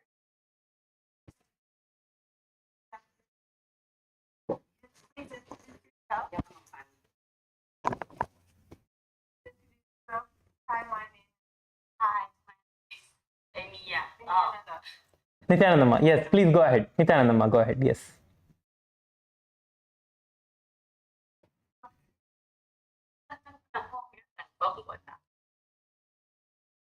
我有2个疑问，第一个就是为什么老师就是小疑问啊，在做这个的时候，有时候项链，比如说在跳的时候，为什么不把项链拿起来，然后要戴上，然后这样跳？为什么在这当中不要一直把项链放在旁边？这样就不用拿来拿去。我想说这是有特别的目的吗？有人帮我翻译吗？做翻译的最后，它是一块。Is that someone translating? 就是我的第一个疑问就是说，为什么在做这个瑜伽的时候，它这个项链不要就是放在旁边，而且它是有时候又戴上，然后尤其是在跳的时候，它又把它戴上，然后拉着下。She has a question. Why you sometimes you put the necklace on you, sometimes you put it on the mat. So what exactly difference? Yes. So yes, ma. So yes, I understand your question. I'll explain. See, in some asanas, you can't have the Swamiji's mala on because your leg may touch Swamiji's dollar. So it is disrespectful. So we don't touch deities or mala and those sacred items with our legs. So in those kind of times, we remove our mala and keep it aside so we don't touch. Or in times where we are jumping or where we are doing the Shirasasana, where your mala is going to fall down, right? You're going to perform inverted asanas. Let's say when we are bending forward, right? Your mala may fall down. So for your mala to not fall down and for us to be respectful, we don't touch our mala with our leg, or we don't allow the mala and Swamiji's dollar to fall down on the ground. So we respectfully take it and place the mala aside. So that's the only reason, ma. 他说有时候因为对师傅的像，如果那个师傅像在你做动作的时候，到腿下不去，或者是恭敬的，或者对头地上，这种时候这种提示就必须拿下来放在边上，其他的时候就带着。如果我们要是往前弄的话，那个他的师傅的到你地上了，或者是超过你的腿了，那是不恭敬的，所以他要拿下来放在边上。如果要是没有这个问题的话，就把它带上。Is she clear, ma? 清楚了吗？清楚了。而且还有第二个问题是 Second question is， 就是有些动作啊，它那个数量会怎么左右它？比如说这个啊，有啊，就是数量不是。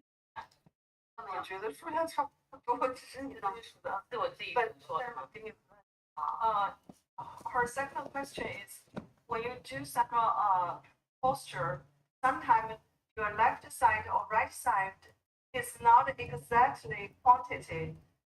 Is that right? Or it should keep exactly quantity? For example, she turn around her legs for this side. Should the quantity same as left side, or it should be keep the same? Or You can different? You can keep the same. If when you're doing the stretches, you can keep the same number of repetitions on both the sides. You can just count it. You can, if you're doing 10 repetitions, just do the 10 repetitions on the other side.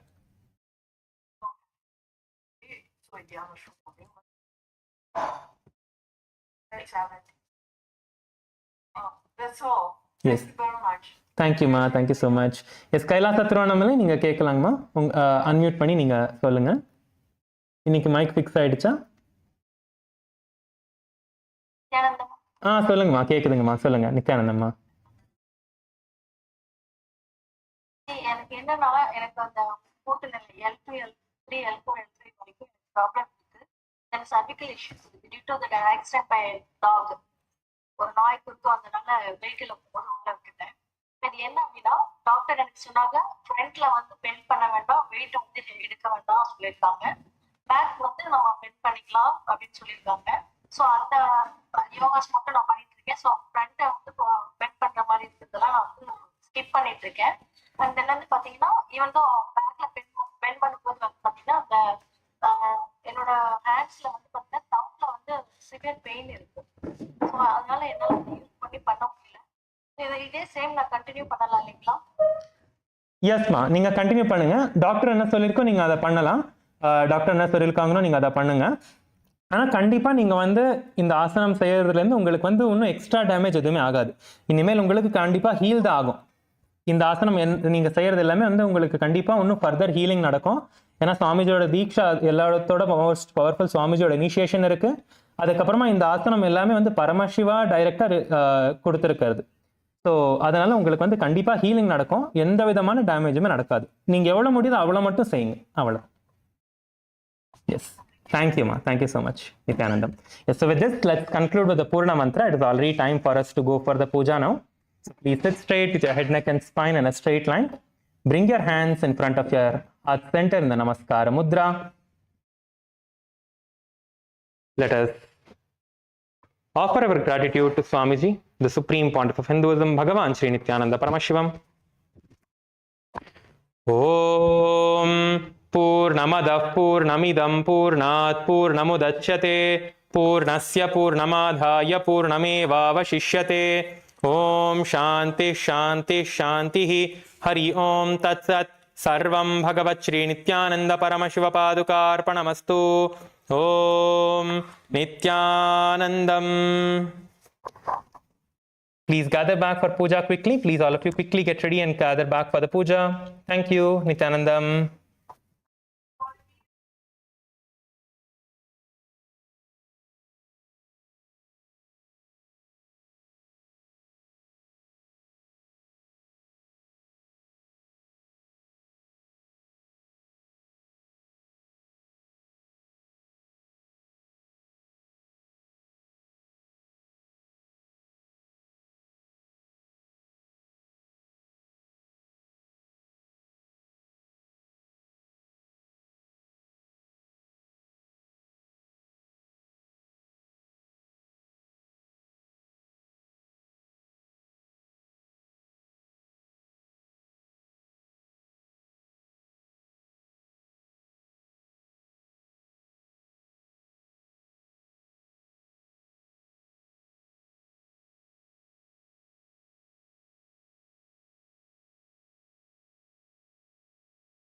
परमशिवोऽहम् ॐ नित्यानन्द परमशिवोऽहम् ॐ Nityanand.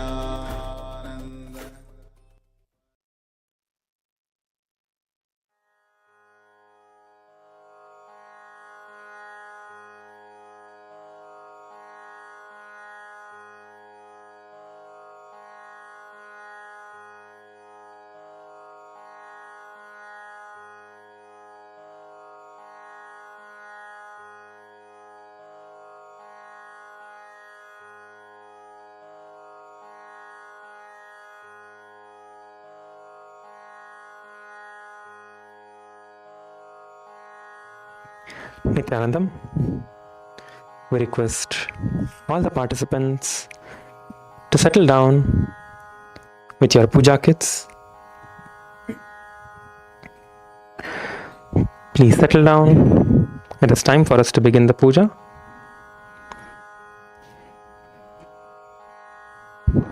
Sit with your head, neck and spine in a straight line.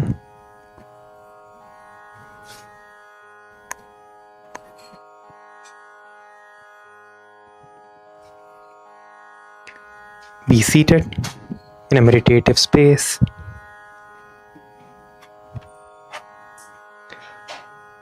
Kailasa Tiruvannamalai, Ellarium hall volunteers, please make sure the participants are settled down. I don't see everyone settled down in Kailasa Tiruvannamalai. Kailasa LA, please settle down quickly. It is already time for us to start.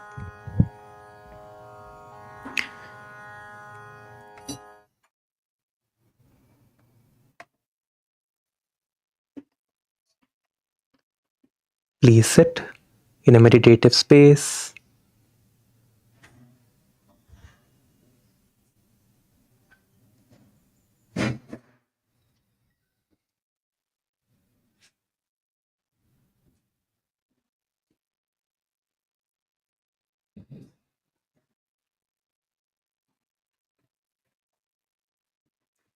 Make sure that you have water in the Panchapatram.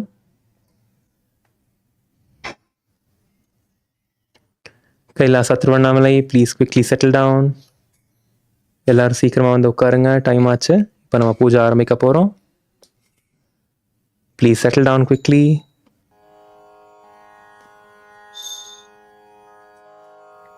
Kailasa Kashi females, please settle down.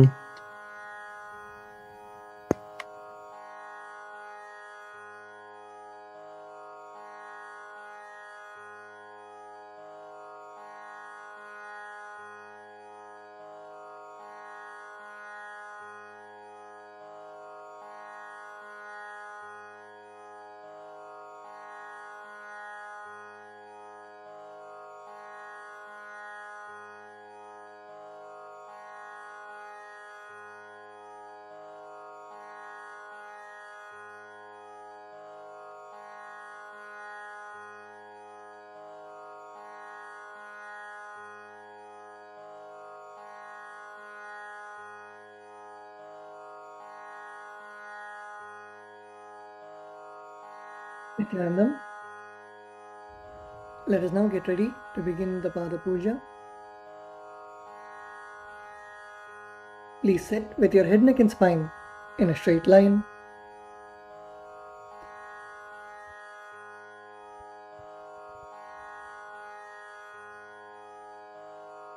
Please close your eyes. Still seeing a lot of restlessness in Kailasa LA. Please settle down. Close your eyes.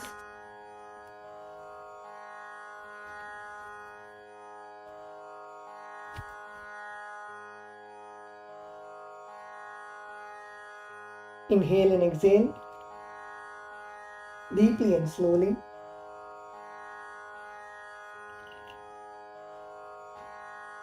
Bring your awareness to your Ananda Gandha.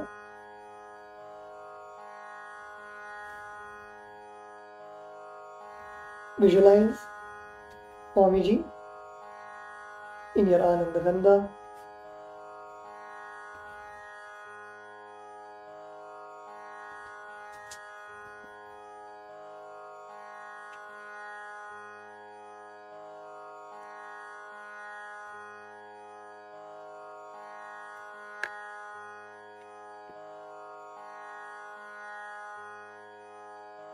The puja is the time, it's the exclusive time with Bhagavan Paramashiva and with Swamiji. Come to a space of deep gratitude for the completion, for the blessings that Swamiji is showering on each and every one of us. Om Nithyananda Paramashi.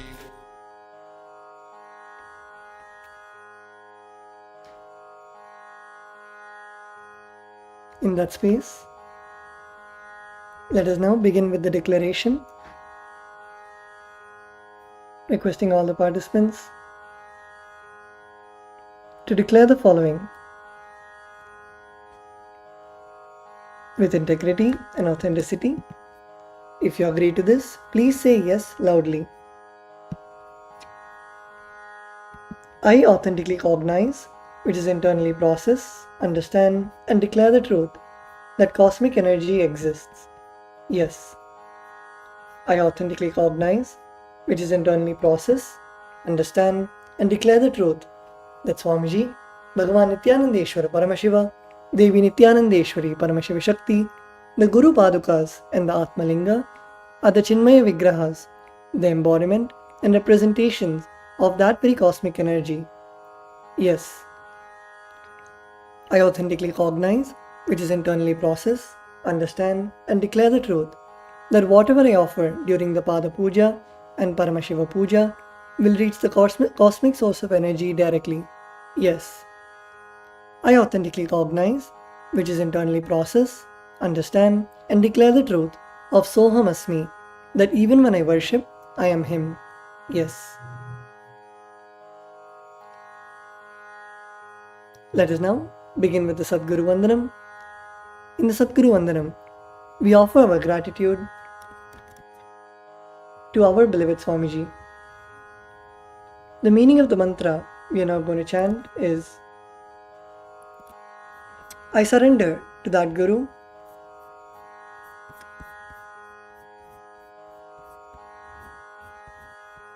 who is the eternal bliss, the bestower of supreme happiness, the one who is the embodiment of wisdom, who is beyond duality, who is omnipresent, to whom the supreme goal is giving the enlightenment experience, who is eternal, pure, and unshakable, who is the silent spectator of all thought processes, who is beyond emotions, and the one who is without the three qualities called Sattva, Rajas, and Tamas. Now please take some flowers in your hands and close your eyes and offer the flowers at Swamiji's Padukas at the end of the mantra.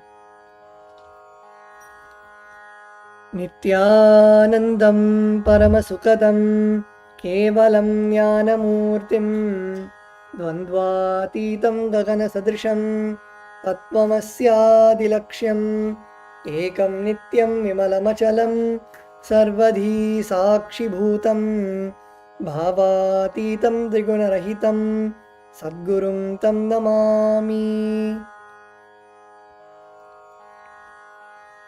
The next offering is the Guru Parampara Vandanam. In the Guru Parampara Vandanam, we offer our gratitude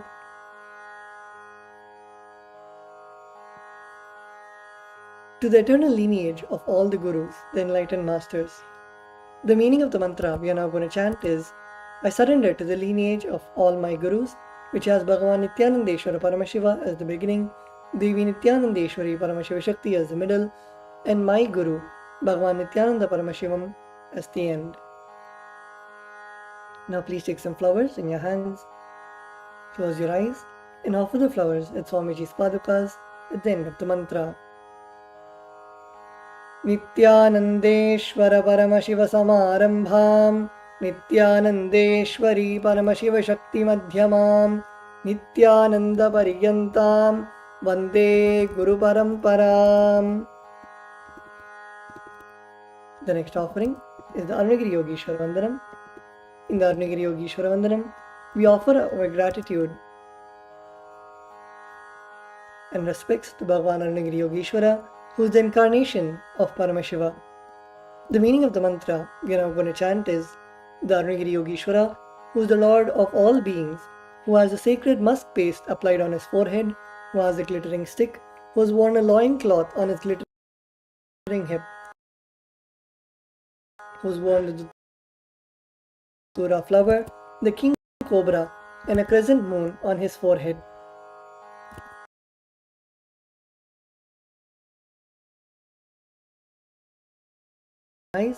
And offer the flowers at Swamiji's padukas at the end of the mantra. Lalate Tripundri Nitilakೃತ Kasturi Tilakaha Spuranmala Spurita Katikopi Navasanaha Dadhano Dustaram Shirasi Bhanirajam Shashikalam Pradeepas Sarvesham Arunagiri Yogi Vijayate. The next is the Tvachamanam, the ritualistic cleansing of the mouth. Now keeping your right hand in the Gokarna Mudra, pour an udharani of water into your right palm and sip the water from the base of your palm 3 times. Om Atmatattvam Shodhayami Svadha. Om Vidyatattvam Shodhayami Svadha. Om Shivatattvam Shodhayami Svadha. Now with the base of your right hand thumb, wipe your lips twice from the right to the left. Om Ham Hridayaya Namaha. Wash your hands with an udharani of water. With the tips of your right hand index, middle and ring fingers, touch above the upper lip and below the lower lip. Wash your hands. With the tips of your right hand index finger and thumb joined together, touch your right nostril and the left nostril. With the tips of your ring finger and thumb joined together, touch your right eye, right ear and left ear. Wash your hands with an udharani of water. With the tips of your little finger and thumb joined together, touch your navel center, right chest and left chest. With all 5 fingers joined together, touch the top of your head, right shoulder, left shoulder and the heart center. The next is Shukla Ambaradaram. We chant this mantra invoking the energy of Mahaganapati, the Lord of spontaneous completion. The meaning of the mantra we are now going to chant is, I meditate upon Lord Ganesha, who is clad in white garments, who is all-pervading, who is as bright colored as the moon, who has a smiling, pleasant face, having 4 shoulders and hands, and who is the remover and pacifier of all obstacles. Now please take the akshata in your right hand and keep both your hands as fists and tap the sides of your forehead along with the mantra. Om Shuklam Baradaram Vishnum Shashivarnam Chaturbhujam Prasannavadaram Dhyayet Sarvavighnopashantage. The next is the pranayama, the regulation of the prana, the life energy. Now continue to keep the akshata in your right hand, open your little finger and ring finger and thumb.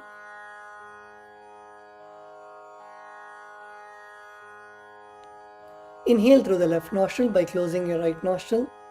Hold your breath by closing both nostrils and exhale through the right nostril by chanting the Samhita mantras.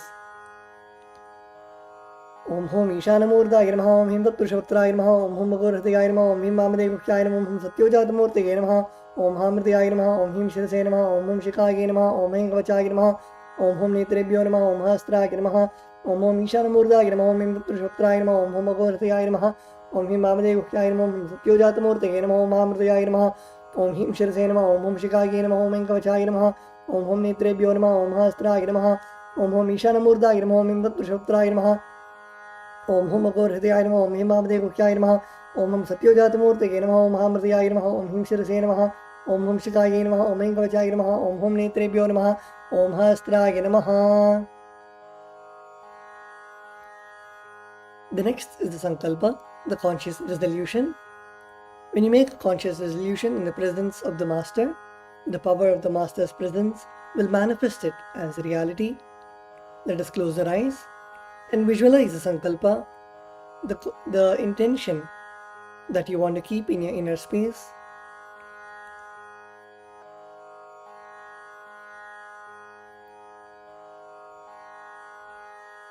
Visualize it already manifesting in your inner space.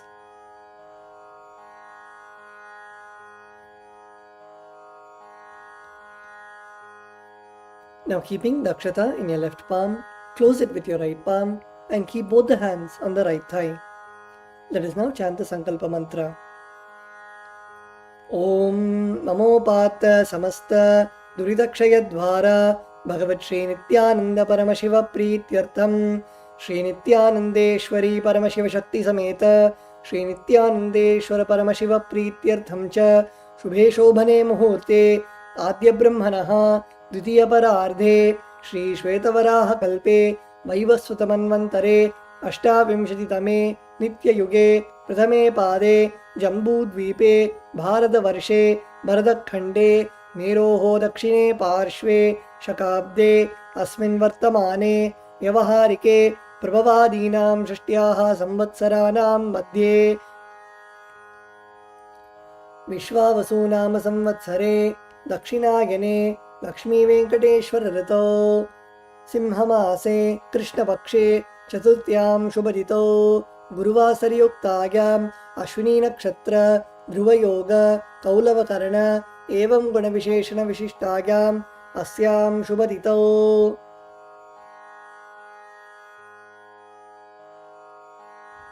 Shri कैलासोन्नत द्वादशान्त श्यामलापीठारूढ Shri Meenakshi सुन्दरेश्वराभिन्न स्वरूप परशिवपुत्र रत्नकुमार गुरुमण्यतुल्यावतार श्री पार्वती संयपान लब्ध दिव्य ज्ञान विश्रुत सकल निगमागम सारभूत द्राविड वेद प्रवक्त्रे श्रीमत् परम शिव करुणा समधिगत मुक्तामय चतुरश्रयान गीयमान छत्र चामर श्री चिन्ह काहलादि समस्त बिरडावल्यलंकृत ज्ञान विज्ञान चक्रवर्ती सर्वजन संग सद्यो निर्वाण दीक्षा प्रयापवर्गवर्ष विश्रान जीमूत परमत कलपकेसरी शैव सिद्धांत स्थापनाचार्य श्री राजाधिराज पांड्य महाराज गुरु क्षपन शाक्यादि महांधकार निवारण ज्ञान भानु वीक्षणानर्हार्ह ध्वजोच्छेदन पूर्वक श्रीमद् वृषभध्वज स्थापक शैव समय कर्त्रे सर्वज्ञ पीठारूढ़ श्री जगद्गुरु श्री ज्ञान संबंध देशिक स्वामी वागीश सुंदर माणिक्य वाचक स्वामिनाम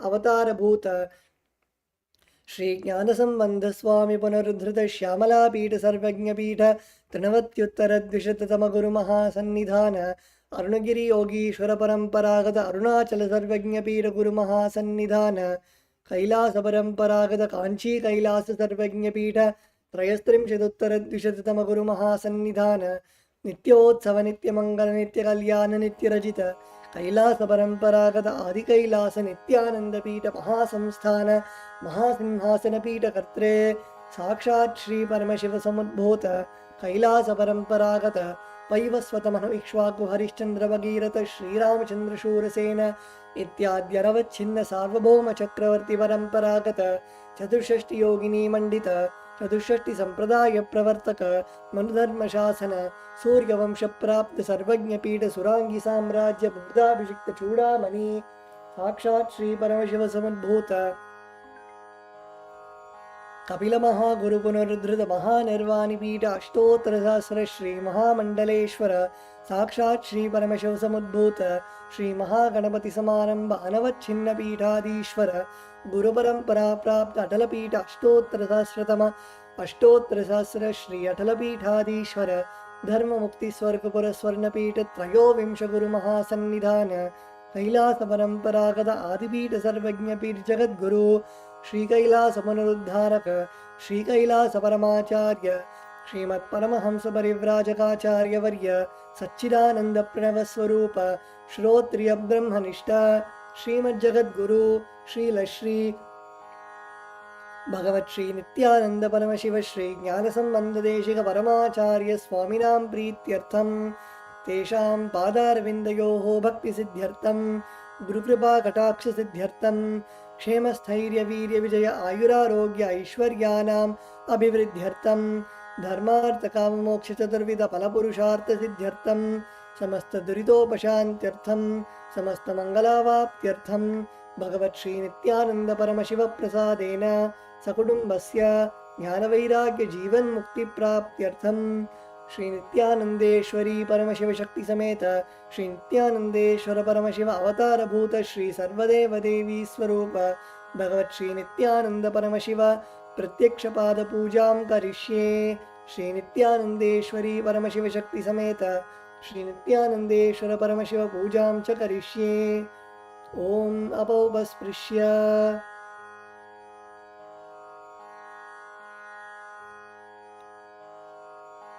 The next is the Ghantanada. We ring the bell to remove all the negative energies and invoke the presence of all the gods and goddesses. Now please take the bell in your left hand and hold it above your heart center and ring the bell along with the mantra.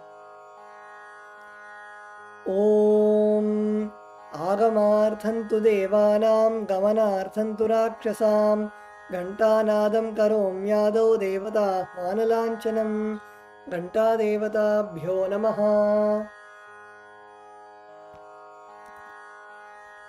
The next is the Manasa Puja, the internal worship.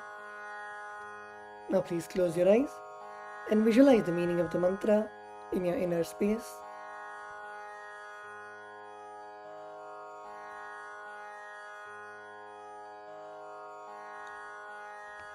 The meaning of the mantra we are now going to chant is, what seed can I offer to the Master except my heart? I offer the gratitude flowing as nectar to wash his feet and to rinse his mouth. I offer my mind itself as the arghya, the bouquet. To my Master, who is the very cosmos, what clothing can I offer except the space? I offer my very prana, the life energy, as the incense, and I offer the ocean of nectar as the food offering. The principle of unstruck perennial sound is to be offered as the bell, the air as the chamara, the sahasrara as the umbrella.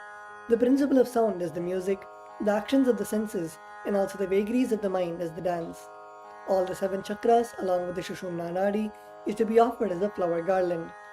Different kinds of flowers with which the Guru should be worshipped are the guilelessness, the freedom from the ego, freedom from suffering when your desires are not fulfilled, freedom from arrogance, freedom from ignorance, freedom from deceit, freedom from hatred, freedom from agitation, freedom from jealousy and greed. And the Guru should also be worshipped with the flowers of non-violence, mastery over the senses, compassion, forgiveness, and enlightenment. Now please take some flowers in your hands and place your hands in the Kurma Mudra. Close your eyes and offer the flowers at Swamiji's Padukas at the end of the mantra. Om Hritpadmamasanam Dadyat Sahasrarachyutamritaihi Padyam Charanayor Dadyat Manastu Argyam Nivedayet Tena Amritena Achamaniyam Snaniyam Tena Jasmritam Akashatatvam Vastram Syat Gandhasyat Gandhatatvakam Chittam Prakalpayet Pushpam Dhupam Pranan Prakalpayet Tejastatvam Jadipartham Naivedyam Syat Sudham Buddhihi Anahatadvanirghanta Vayutatvam Chachamaram Sahasraram Bhavet Chatram Shabdatatvam Jagitakam Nityamindriya Karmani Chanchalyam Manasastatha Sumekhalam Padmamalam Pushpam Nana Vidham Tatha Amayadyair Bhava Pushpaihi Archayed Bhava Gocharam Amayam Anahankaram Aragam Amadam Tatha Amohakam Adambham Cha Adveshakshobakau Tatha Amatsaryam Alobham Cha Dashapushpam Viturbudaha Ahimsa Paramam Pushpam Pushpam Indriya Nigraha Daya Pushpam Kshama Pushpam Jnana Pushpam Cha Panchamam Iti Panchadashair Bhava Pushpaihi Sampujayet Bhagavantam Shri Nithyananda Paramashivam.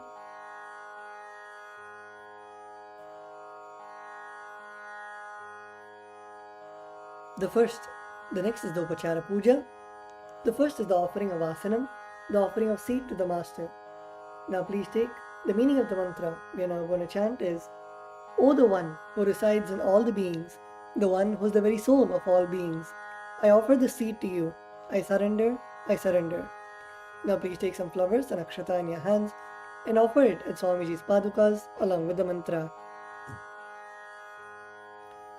Asanam Om Sarvabhutantarasthaya Sarvabhutantaratmane Kalpayamyupaveshartham Asanam Te Namo Namaha. Om Hrim Idam Suvarnasanam Sarvadeva Devi Swarupaya Bhagavate Shri Nithyananda Paramashivaya Namaha. The next offering is Swagatam, the offering of welcoming the Master. The meaning of the mantra we are now going to chant is, O the One, O the Lord of all gods, O the One whose darshan is awaited by the gods for the fulfillment of their desires. Welcome, welcome. Today my birth, life and all deeds are fructified. The fruits of all my tapas is materialized just by welcoming you.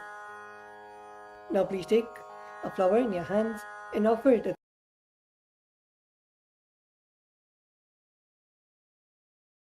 Om शान्तत्वात् सर्वकर्तृत्वात् भावो परतिकारणात् शिव उक्तो महातन्त्र मन्त्रविद्भिः सदा शिवः तस्मै शिवाय गुरवे वीतरागकलाय वै अमेयत्वात् अनन्तोऽयम् अजत्वाच प्रकीर्तितः यस्य दर्शनमिच्छन्ति देवा स्वाभीष्टसिद्धये तस्मै ते परमेशान स्वागतं स्वागतं प्रभो अद्य मे सफलं जन्म जीवनं सफला क्रियाः स्वागतं यत्त्वया तन्मे तपसां फलमागतम् ॐ ह्रीं सर्वदेवदेवी स्वरूप भगवच्छ्री नित्यानन्द परमशिव स्वागतं सुस्वागतं ते.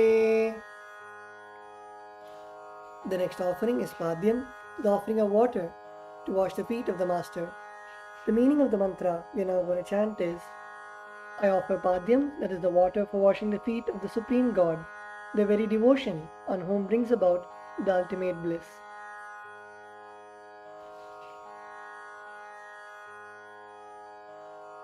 Now please take the udharni of water in your hands and offer it at Swamiji's padukas along with the mantra.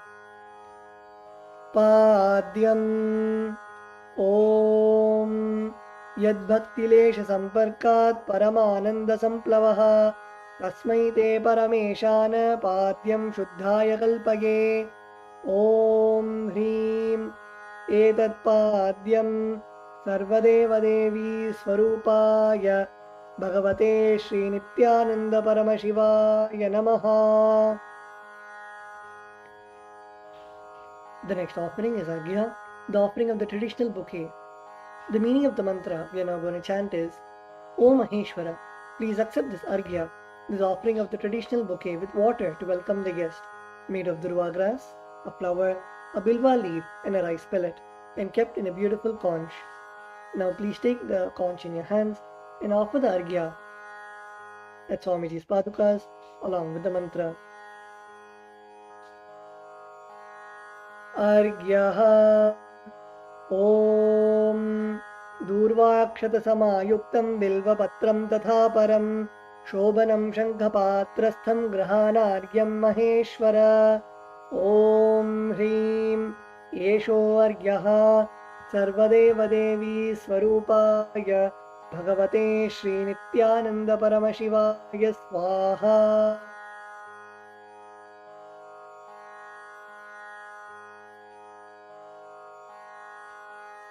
The next offering is Achamaniyam, the offering of water for mouthwash. The meaning of the mantra we are now going to chant is, please accept this auspicious and sin-removing Ganga water offered by me as Achamaniyam, that is the water for mouthwash, offered by me with devotion to you. Now please take the udharni of water in your hands and offer it at Swamiji's padukas along with the mantra. Achamaniyam Om Mandakinyastu yadvari sarvapapaharam shubham Grihanachamaniyantvam maya bhaktya niveditam Om Hrim Idam Achamaniyodakam Sarvadeva Devi Swarupaya Bhagavate Shri Nithyananda Paramashivaya Swadha. The next offering is Madhuparka, the offering of the nectarine drink. The meaning of the mantra we are now going to chant is, for the destruction of all negativities, I offer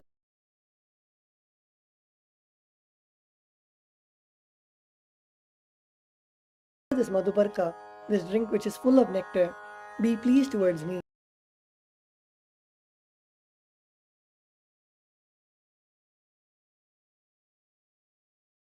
O Lord.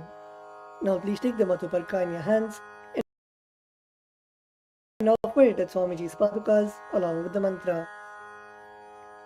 Madhuparkaha Om Sarvakalmashanashaya Paripurnasudhatmakam Madhuparkamimam Deva Kalpayami Prasidame Om Hrim Esha Madhuparkaha Sarvadeva Devi Swarupaya Bhagavate Shri Nithyananda Paramashivaya Swadha.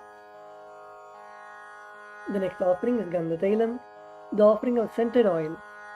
The meaning of the mantra we are now going to chant is, I offer with love and affection the scented oil to you, O the healer of all the worlds. You are the purest among all the worlds. Now please take the Gandhatailam, the scented oil, in your hands and offer it along with the mantra. Gandhatailam Om Sneham Grihana Snehena Lokanam Hitakaraka Sarvalokeshu Shuddhastvam Dadami Snehamuttamam Om Hrim Idam Gandhatailam Sarvadeva Devi Swarupaya Bhagavate Shri Nithyananda Paramashivaya Nivedayami. The next offering is Snaniyam, the offering of water for the sacred bath. The meaning of the mantra we are now going to chant is,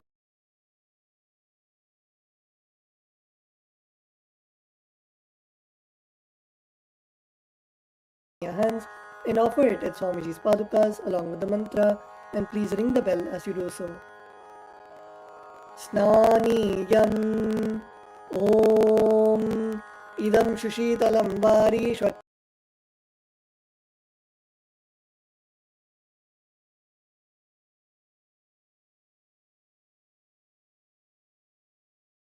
Shwatakam Sarvadeva Devi Swarupaya Bhagavate Shri Nithyananda Paramashivaya Nivedayami. The next offering is Vastram, the offering of the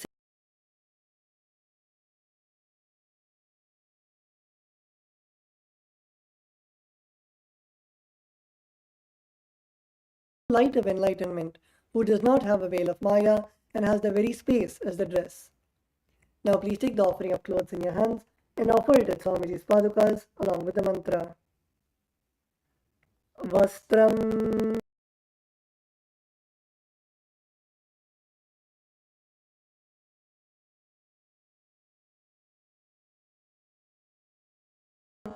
Om Hrim Idam Vastrottariyam Sarvadeva Devi Swarupaya Bhagavate Shri Nithyananda Paramashivaya Nivedayami.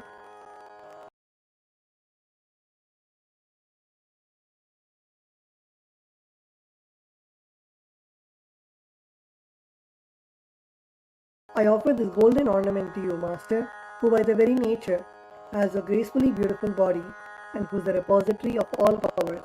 May you be pleased. Now please take the jewelry in your hands and offer it at Swamiji's padukas along with the mantra.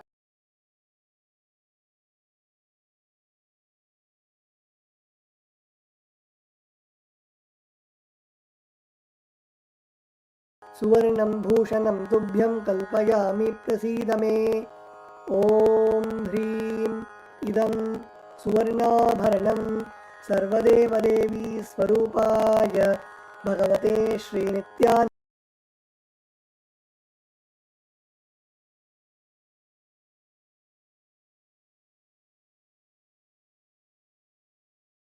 The next offering is Gandha, the offering of sandalwood paste.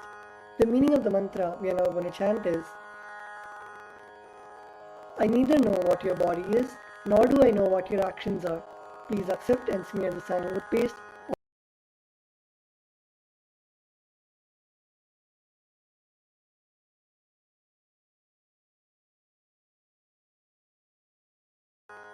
गन्धः ॐ शरीरं ते न जानामि चेष्टां नैव च मया निवेदितान् गन्धान् प्रतिगृह्य विलिप्यताम् ॐ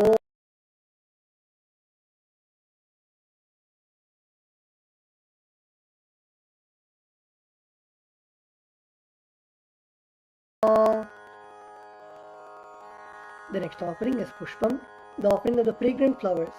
The meaning of the mantra we are now going to chant is, please accept these blissfully fragrant different kinds of flowers which are taken from the forest of Turiya.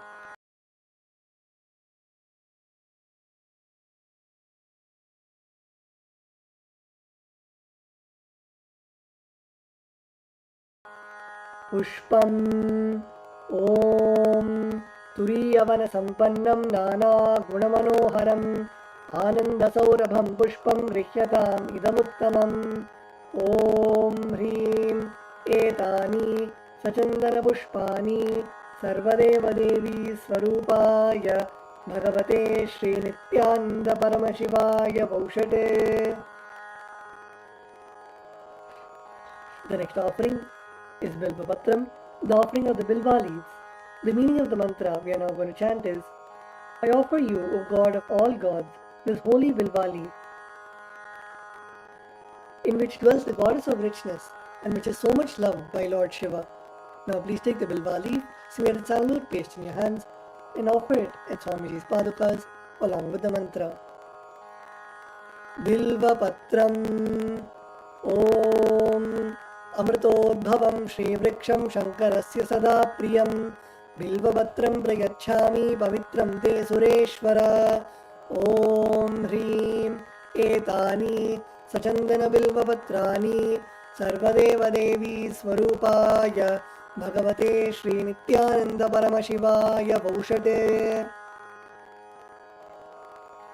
The next offering is Tulsi Patram, the offering of the Tulsi leaves. The meaning of the mantra we are now going to chant is, let this offering of Tulsi leaf be unto the Supreme Soul, who has unlimited forms and who is the bestower of all boons. Now please take the Tulsi leaf, smeared with sandalwood paste in your hands, and offer it at Swamiji's padukas along with the mantra. Tulasi Patram Om Namaste Bahurupaya Vardamurtaye Paramatmane Swaha. Om Hrim Idam Sachandana Tulasi Patram Sarvadeva Devi Swarupaya Bhagavate Shri Nityananda Paramashivaya Namaha.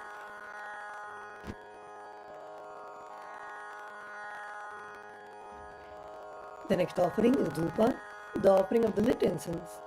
The meaning of the mantra we are now going to chant is, this incense smoke is made of sacred herbs of intoxicating fragrance. Please accept this incense smoke fit to be inhaled by all the devas. Now please take the lit incense sticks in your hands and slowly wave it towards Swamiji's padukas along with the mantra, and please ring the bell as you do so. Dhupaha Om Vanaspatiraso Divyo Gandhadhyassu Manoharaha Agreyas Sarvadevanam Dhupoyam Pratigrihyatam. Om Hrim Esha Dhupaha Sarvadeva Devi Swarupaya Bhagavate Shri Nityananda Paramashivaya Namaha. The next offering is Deepa, the offering of the lit lamp. The meaning of the mantra we are now going to chant is, please accept this light of inner and outer worlds, which is very bright and removes darkness from everywhere. Now please take the lit lamp in your hands and slowly wave it to Swamiji's padukas along with the mantra, and please ring the bell if you do so. Deepaha Om Suprakasho Mahadipah Sarvatastimiراpaha Sabhahyabhyantara Jyotir Deepoyam Pratigrihyatam. Om Hrim Esha Deepaha Sarvadeva Devi Swarupaya Bhagavate Shri Nityananda Paramashivaya Namaha. Is Naivedyam, the offering of food. The meaning of the mantra we are now going to chant is, these different kinds of food offerings are prepared from sweetener and other ingredients. O Lord, please accept this food offering prepared by me with devotion. Now please take the udharani of water in your hands and hover it clockwise over the Naivedyam and offer the water at Swamiji's Padukas along with the mantra. And please ring the bell as you do so. Naivedyam Om Naivedyam Vividam Deva Sharkara Divinirmitam Maya Niveditam Bhaktya Grahana Parameshwara Om Hrim Idam Shobhakarna Naivedyam Sarvadeva Devi Swarupaya Bhagavate Shri Nithyananda Paramashivaya Nivedayami. The next offering is Madhyam, the offering of water for drinking. The meaning of the mantra we are now going to chant is, O God, the Lord of all demigods, the one who bestows deep fulfillment upon us, please accept this water full of infinite bliss. Now please take the udharani of water in your hands and offer it at Swamiji's Padukas along with the mantra. Paniyam Om Samastadeva Devesha Sarvatriptikaram Param Akhandananda Sampurnam Grahana Jalamuttamam Om Hrim Idam Panartodakam Sarvadeva Devi Swarupaya Bhagavate Shri Nithyananda Paramashivaya Namaha. The next offering is Punarachamaniyam, the offering of water for drinking. The meaning of the mantra we are now going to chant is, I offer this water for washing the hands and the mouth to you whose mere remembrance purifies everybody. Now please take the udharani of water in your hands and offer it at Swamiji's Padukas along with the mantra. Punarachamaniyam Om Uchishtamapya Suchirva Yasya Smaranamatrataha Shuddhimapnoti Tasmai Te Punarachamaniyakam Om Hrim Idam Punarachamaniyodakam Sarvadeva Devi Swarupaya Bhagavate Shri Nithyananda Paramashivaya Swaha. The next offering is Aratrikam, the offering of Arati to the Master. Now please take the camphor in your hands and slowly wave it towards Swamiji's Padukas along with the mantra, and please ring the bell as you do so. Aratrikam Om Hrim Esha Deepamala Sarvadeva Devi Swarupaya Bhagavate Shri Nithyananda Paramashivaya Namaha. Om Sangrahanyeshtya Yajate Imam Janatagum Sangrinaniti Dvadasharatni Rashana Bhavati Dvadashamasa Samvatsaraha Samvatsarameva Varundhe Maunji Bhavati Urgvai Munjaha Urjameva Varundhe Chitra Nakshatram Bhavati Chitram Va Etat Karma Karpura Gauram Karunavataram Samsarasaram Mujagendraharam Sada Vasantam Hridayarvinde Bhavam Bhavani Sahitam Namami Bhavam Bhavani Sahitam Namami Bhavam Bhavani Sahitam Namami. Aratrikam Samarpayami Bhagavat Shri Nithyananda Paramashiva Charana Kamalebhyo Namaha. The next offering is Pushpanjali, the offering of the fragrant flowers. The meaning of the mantra we are now going to chant is, Guru is the Brahma, who is the source of creation of the universe, Vishnu, who is the source of sustenance of the universe, and Shiva, who is the source of rejuvenation of the universe. Guru is all the three put together in a single form. I surrender to that Guru. I surrender to the Guru, who is omnipresent and who has also given me a glimpse of his experience. I surrender to the Guru, who has with the brush of wisdom opened my eyes blinded by ignorance. I surrender to the Guru, who, by giving the knowledge about the self, has burnt my karmic baggage of so many births. I surrender to the Guru, who is the Lord of the cosmos, who is the Guru of the cosmos. My soul is the same soul which is in all the beings. I surrender to Dakshinamurti, the primal Guru, who manifests himself differently in the form of Ishvara, Guru, and Atman, or the Self.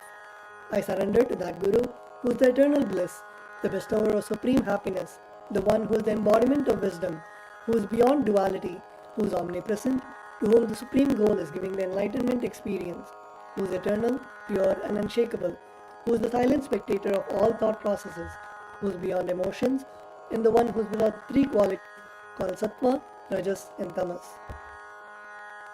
Now please take a few flowers in your hands, close your eyes till the end of the mantra, and offer the flowers at Swamiji's padukas at the end of the mantra.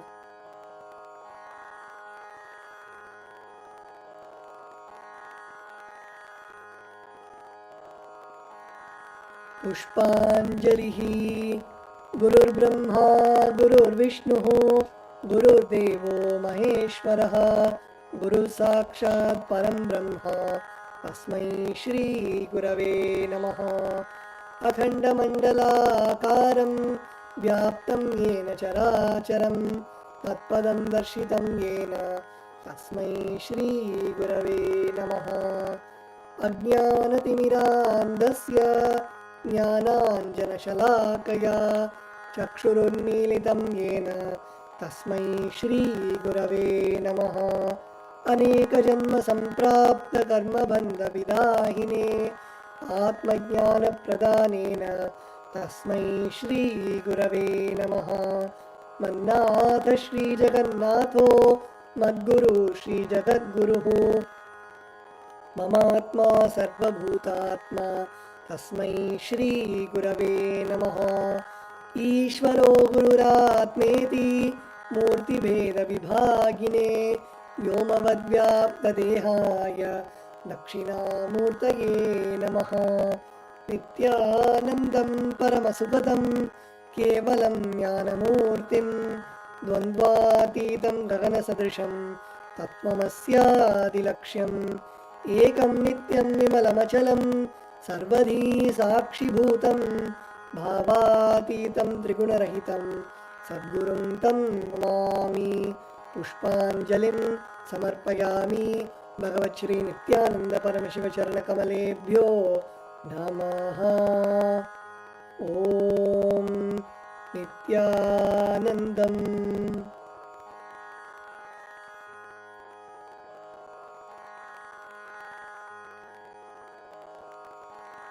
Let us now enter into the Paramashiva Puja and into the space of oneness with Paramashiva. Let's begin with the Tattvachamanam, the ritualistic cleansing. Now bring your hands into the Gokarna Mudra, pour an udharni of water and drink the water at the end of the mantra. Om Atmadattvam Shodayami Swada. Om Vidyadattvam Shodayami Swada. Om Shivadattvam Shodayami Swada. Now rinse your hands and wipe the upper and lower lip with the base of your right hand from right to left. Om Ham Hridayaya Namaha. Next, with the index, middle and ring fingers, touch above the upper lip, below the lower lip. Once again, rinse your hand. Next, with the index finger and thumb, touch the right nostril, the left nostril. With the ring finger and thumb, touch the right eye, left ear, left ear. Once again, rinse your hands. Next, with the little finger and thumb, touch the navel, the right chest, the left chest, and with all the fingertips, touch above the head, the right shoulder, left shoulder, and heart center. Once again, rinse your hands. We are now entering into the Sakala Krama, where we will be invoking Paramashiva's energies in the various different parts of our bodies, beginning with our hands and then moving to the various body parts.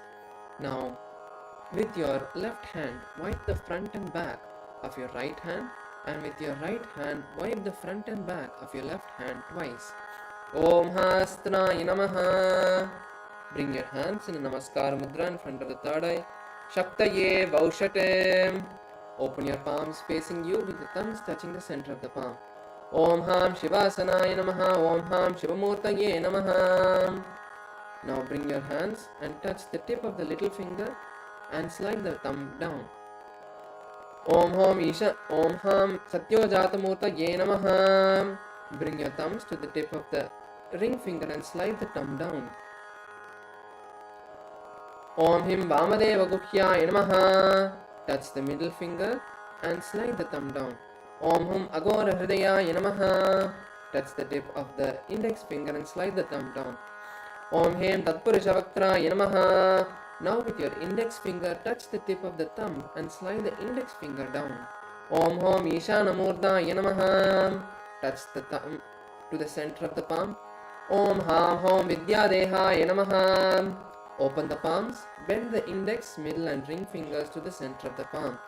Om Hom Netrebhyo Namaha. Open the index, middle and ring fingers, touch the center of the palm with the thumb. Om Ham Shivaya Namaha. Now touch the little finger with the thumb and slide the thumb down. Om Ham Hridayaya Namaha. Touch the ring finger with the thumb and slide the thumb down. Om Him Shrishe Namaha.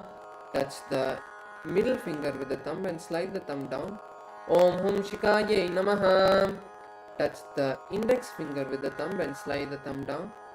Om Him Kavachaye Namaha. Now with your index finger, touch the thumb and slide the index finger down. Om Hastraye Namaha.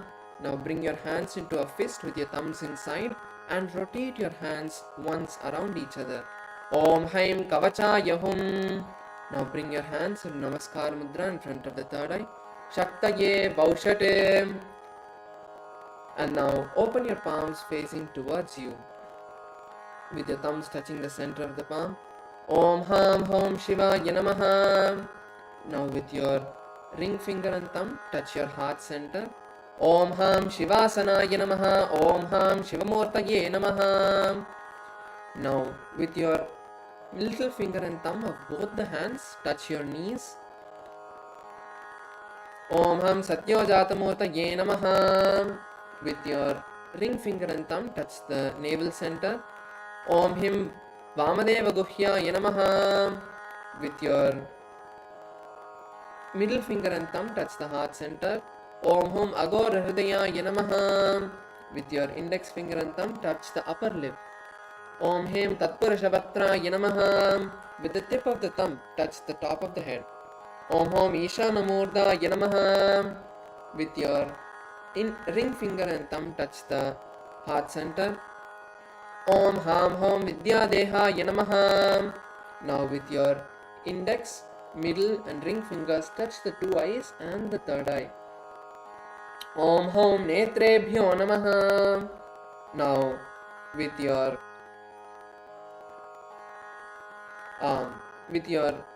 ring finger and thumb touch the heart center.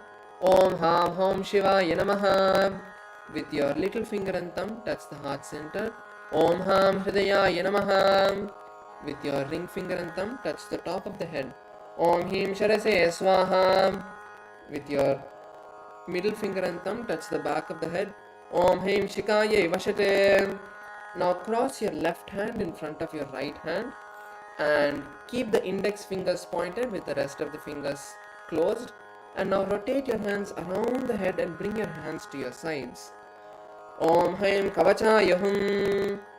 Now with your right thumb tap the left palm and with your left thumb tap the right palm. Om Hastraya Pate. Now with your middle and index finger tap the left palm 3 times. Om Hastraya Hum Pate. Now snap in the 8 directions around you and below you and above you with your index finger and thumb. Om Hastraya Pate. And now touch the top of your head and slide your hand around your body and bring your hand into a Namaskar Mudra. Om Ham Shivaya Vaushate.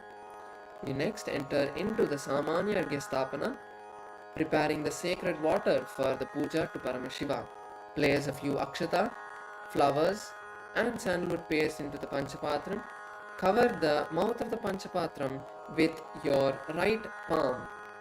And now we will chant the pranava mantra Om 7 times. Om Om Om Om Om Om Om. Now snap in the 8 directions around the panchapatram, below and above.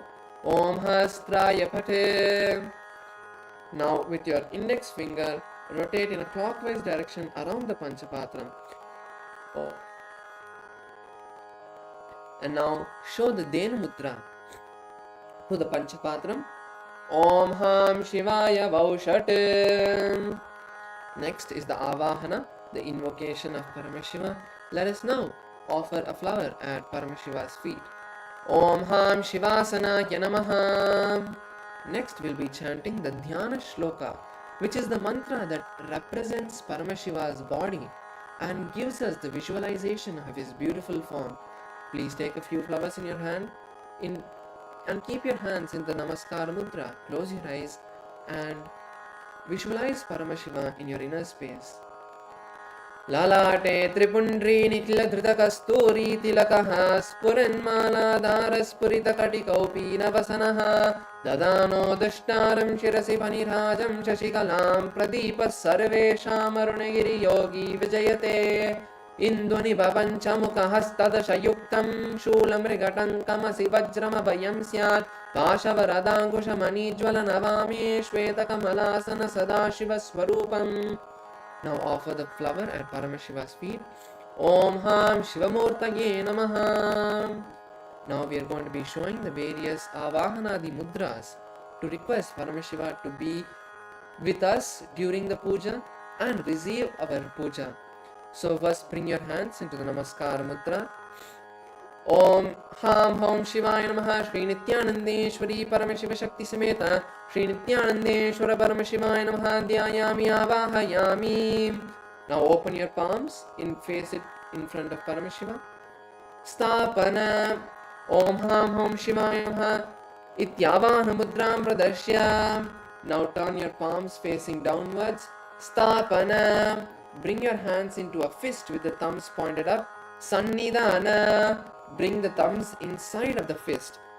Nishtara Mudram Pradashya. Now interlace your fingers with the fingers inside and the thumbs pointed up. Astraya Humpat Iri Kalakanti Mudram Pradashya.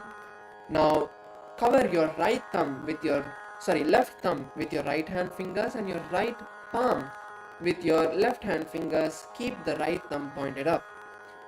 Om Ham Shivaya Namaha iti Linga Mudram. Bring your hands into Namaskara. Namaskara Mudram. Now, with your index finger, rotate around the Atmalinga in a clockwise direction. Kavachayuhum iti Avakuntana Mudram cha Pradashya. Now we'll be entering into the Upachara Puja, offering the various different offerings to Paramashiva, starting with the Asanam. Let us now take a few akshata in our hands and offer it at Paramashiva's feet at the end of the mantra. Om Ham Hom Shivaya Namaha. Shri Nithyanandeshwari Paramashiva Shakti Sameta Shri Nithyanandeshwara Paramashivaya Namaha. Asanam Samarpayami. Next is the offering of water for Paramashiva. Now please take an uddharani of water, show it to Paramashiva's feet and offer it into the Achamana Patra. Om Ham Shivaya Namaha. Take another uddharani of water, show it to Paramashiva's mouth and offer it into the Achamana Patra. Om Ham Shivaya Swadha. Take another uddharani of water, show it to Paramashiva's head and offer it into the Achamana Patra. Om Ham Shivaya Swaha. Om Ham Hom Shivaya Namaha. Shri Nithyanandeshwari Paramashiva Shakti Sameta Shri Nithyanandeshwara Paramashivaya Namaha. Padyachamanarkyam Dattvat. Next is the offering of Snaniyam, the offering of sacred bath to Paramashiva. Please take an uddharani of water in your right hand and take the bell in your left hand and please offer the water on Paramashiva as you ring the bell. Om Ham Hom Shivaya Namaha. Shri Nithyanandeshwari Paramashiva Shakti Sameta Shri Nithyanandeshwara Paramashivaya Namaha. Snanam Samarpayami. Snananantramachamnam Samarpayami. Please take another uddharani of water, show it to Paramashiva's mouth and offer it into the Achamana Patra. Snananantramachamnam Samarpayami. Om Ham Shivaya Swadha. Now, next is the offering of Vastram, the sacred clothes. Please take a few akshata in your hands and hover it around the Vastra and Abharana and offer it to Paramashiva's feet. Om Ham Hom Shivaya Namaha. Shri Nithyanandeshwari Paramashiva Shakti Sameta Shri Nithyanandeshwara Paramashivaya Namaha. Vastra Yajno Bhavita Uttaryavarnatam Akshadan Samarpayami. The next is the offering of sandalwood paste and the kumkum. Please take some sandalwood paste in your hand and offer it on the Atmalinga, and on top of the sandalwood paste offer the kumkum. Om Ham Hom Shivaya Namaha. Shri Nithyanandeshwari Paramashiva Shakti Sameta Shri Nithyanandeshwara Paramashivaya Namaha. Gandhandarayami. Offer the kumkum on the sandalwood paste. Gandhasya Hardra Kumkuma Chornam Samarpayami. Next is the offering of the Ashtapushpa, offering the various different flowers to the forms of Paramashiva and Paramashiva Shakti. Please take a few flowers in your hands and offer a flower at Paramashiva's feet.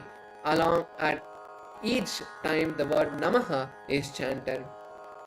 Om Bhavaya Devaya Namaha. Bhavasya Devasya Patnyai Namaha. Om Sharvaya Devaya Namaha. Sharvasya Devasya Patnyai Namaha. Om Ishanaya Devaya Namaha. Ishanasya Devasya Patnyai Namaha. Om Vashvadaya Devaya Namaha. Vashvadaya Devasya Patnyai Namaha. Om Ugraya Devaya Namaha. Ugrasya Devasya Patnyai Namaha. Om Rudraya Devaya Namaha. Rudrasya Devasya Patnyai Namaha. Om Bhimaya Devaya Namaha. Bhimasya Devasya Patnyai Namaha.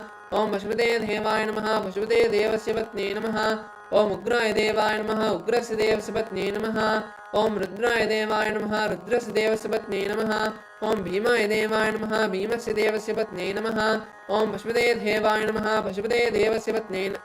Om Mahade Devaya Namaha. Mahato Devasya Patnyai Namaha. Om Ham Hom Shivaya Namaha. Shri Nithyanandeshwari Paramashiva Shakti Sameta Shri Nithyanandeshwara Paramashivaya Namaha. Ashtapushpa Pujam Samarpayami.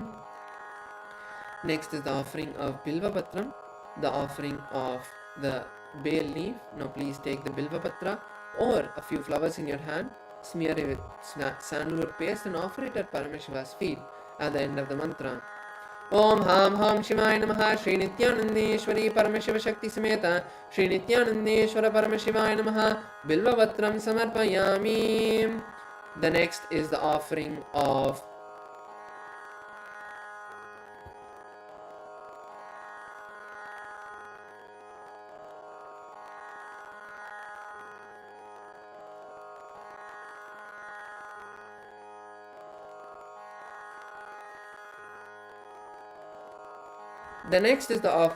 Dhupa. Let us take an udharani of water and sprinkle it on the bell. Om Hastraya Namaha. Take another udharani of water and sprinkle it on the Dhupa. Om Hastraya Patem. Offer a flower on the Dhupa. Om Ham Hridayaya Namaha. Now please take the bell in your left hand, the Dhupa in your right hand, and slowly wave the Dhupa to Paramashiva, and please ring the bell as you do so. Om Ham Hom Shivaya Namaha. Shri Nithyanandeshwari Paramashiva Shakti Sameta Shri Nithyanandeshwara Paramashivaya Namaha. Dhupama Grapayami. Please keep the dhupa down, take an udharani of water, show to Paramashiva's mouth and offer it into the Achamana Patra. Om Ham Shivaya Swadha. The next is the offering of Deepa. Sprinkle some water on the Deepa. Om Hastraya Pate. Offer a flower on the Deepa. Om Ham Hridayaya Namaha. Now please take Deepa in your right hand and slowly wave the Deepa to Paramashiva, and please ring the bell as you do so. Om Ham Hom Shivaya Namaha. Shri Nithyanandeshwari Paramashiva Shakti Sameta Shri Nithyanandeshwara Paramashivaya Namaha. Deepam Sandarshayami. Now please keep the Deepa down, take an udharani of water, show it to Paramashiva's mouth and offer it into the Achamana Patra. Om Ham Shivaya Swadam. The next is the offering of Naivedyam, the food offering. Please take an udharani of water and sprinkle it on the Naivedyam. Om Hastraya Paten. Take another flower and offer it on the Naivedyam. Om Ham Hridayaya Namaha. Please take an udharani of water, hold it around the food offering, the Naivedyam, and offer it in front of Paramashiva. And please ring the bell as you do so. Om Ham Hom Shivaya Namaha. Shri Nithyanandeshwari Paramashiva Shakti Sameta Shri Nithyanandeshwara Paramashivaya Namaha. Naivedyam Nivedayami. Please take another udharani of water, show it to Paramashiva's mouth and offer it into the Achamana Patra. Om Ham Shivaya Swadha. Next is the offering of Tambulam, the betel leaf. If you have the betel leaf, please take that in your hand, or else you can take the Akshata, the turmeric mixed rice, and offer it to Paramashiva's feet. Om Ham Hom Shivaya Namaha. Shri Nithyanandeshwari Paramashiva Shakti Sameta Shri Nithyanandeshwara Paramashivaya Namaha. Tambulam Samarpayami. The next is the offering of Arati, the lit camphor. Please take an udharani of water and sprinkle it on the Arati. Om Hasraya Vadem. Take another udharani of water take another flower and offer it on the arati. Om Ham Hridayaya Namaha. Now please take the arati and slowly wave it to Paramashiva and ring the bell as you do so. Om Somo va etasya rajyamadatte yo rajasan rajyo vaso me nejate devasuva metani amigam sivavanti ya etamanto vai devanagum savaha Devasmai savan prayachanti dayenam punas sumante rajyaya devasuraja bhavati Karpura gauram karunavataram samsarasaram bhujagendraharam sada vasantam hridayaravinde Bhavam bhavani saidam namami Bhavam bhavani saidam namami Bhavam bhavani saidam namami. Now keep the arati down, take a few flowers with your right hand and hover it around the arati and offer it to Paramashiva's feet. Om Ham Ham Shivaya Namaha Shri Nithyanandeshwari Paramashiva Shakti Sameta Shri Nithyanandeshwara Paramashiva Namaha Karpur Nirajaram Sandarshayami Rakshan Dharayami. Once again, let's take a few flowers in our hand. Bring our hands into the Namaskara Mudra and offer the flowers at Paramashiva's feet at the end of the mantra. Om Ham Ham Shivaya Namaha Shri Nithyanandeshwari Paramashiva Shakti Sameta Shri Nithyanandeshwara Paramashiva Namaha Pushpanjalim Samarpayami. The next is the Gayatri Mantra Japa and the Shiva Moola Mantra Japa. Now let us begin with the Gayatri Mantra Japa. Please take your Yajna Pavita with your right hand thumb. Cover your right hand and chant the Gayatri Mantra 11 times internally.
The next is the Shivamoola Mantra Japa. Please chant the Shivamoola Mantra 11 times internally. Bring your hands into the Namaskara Mudra and chant the Shivamoola Mantra 11 times internally.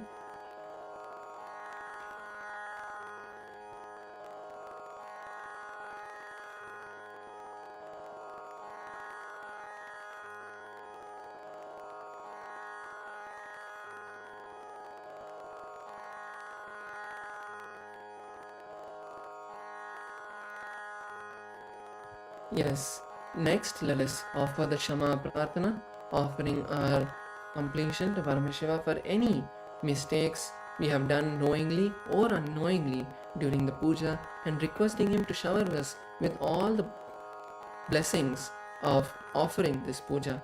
Now let us bring our hands into the Udbhava Mudra, bend the little finger, ring finger and middle finger to the center of the palm, place some turmeric mixed rice, a flower, and if you have the durva grass, place that in your palm, and now pour some water into your palm and hold this as we chant the following mantra. Om Ham Hridayaya Namaha, Om Haim Kavachaya Hum, Om Ham Shivaya Vaushate, Om Yat Kinchit Karma Devesha Sada Sukrita Dushkritam, Tanme Shabadastasya Bhungshvat Shavaya Shankara, Shivo Data, Shivo Bhokta, Shiva Sarvam Idam Jagate, Shivo Yadati Sarvatra, Yashiva Sohamevatu. Now offer all the contents of your hand to the left hand side of Paramashiva. Om Ham Hom Shivaya Namaha. Next is the Tattvachanam. Now bringing your hands into the Gokarna Mudra, pour Nutharni of water and drink the water at the end of the mantra when you hear the word Swada chanted. Om Atmadattvam Shodayami Swadam. Om Vidyadattvam Shodayami Swadam. Om Shivadattvam Shodayami Swadam. Rinse your right hand. And now with the base of your right hand, wipe the upper and lower lip from right to left. Om Ham Hridayaya Namaha. Rinse your hands. Now with your index finger and thumb, touch the right nostril. With your index finger, middle finger and ring finger, touch above the upper lip and below the lower lip. Rinse your right hand. Next, with the index finger and thumb, touch the right nostril, the left nostril. With your ring finger and thumb, touch the right eye, right ear, left ear. Once again, rinse your hands. Next, with the little finger and thumb, touch the navel, the right chest, the left chest, and with all the fingertips touch above the head, the right shoulder, left shoulder, and heart center. Once again, rinse your hands. Let us now bring our hands into the Namaskar Mudra, close our eyes, and visualize Swamiji as we chant this final prayer of gratitude to Paramashiva and Swamiji. Om Purnamadav Purnamidam Purnat Purnamudachyate Purnasya Purnamadaya Purnamevavashishyate. Om Shanti Shanti Shanti Hari Om Tat Sat Sarvam Bhagavat Shri Nithyananda Paramashiva Padukarpanamastu. Om Nithyanandam. All the male bodies can now offer the full namaskara, and the female bodies can offer the half namaskara. Thank you all. Nithyanandam.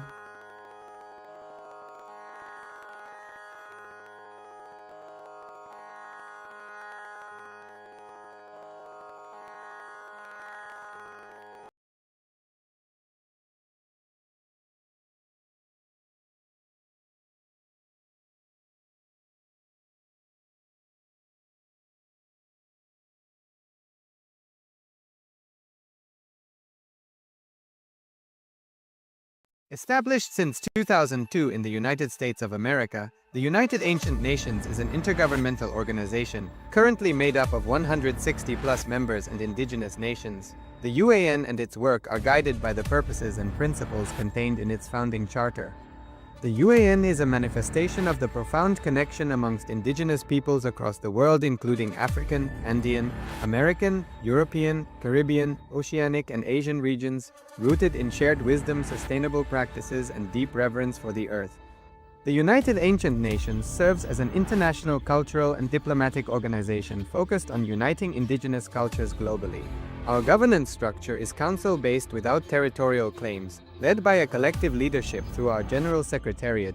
As a non-state entity with UN-style advocacy, we focus on several key areas: cultural and digital heritage preservation, indigenous diplomacy, revival of indigenous knowledge systems to solve humanity's problems, global peace, environmental preservation, health and wellness, sustained economic development, indigenous and cultural tourism. While the UAN represents numerous indigenous cultures, the United States of Kailasa serves as the first indigenous nation specifically for Hindus.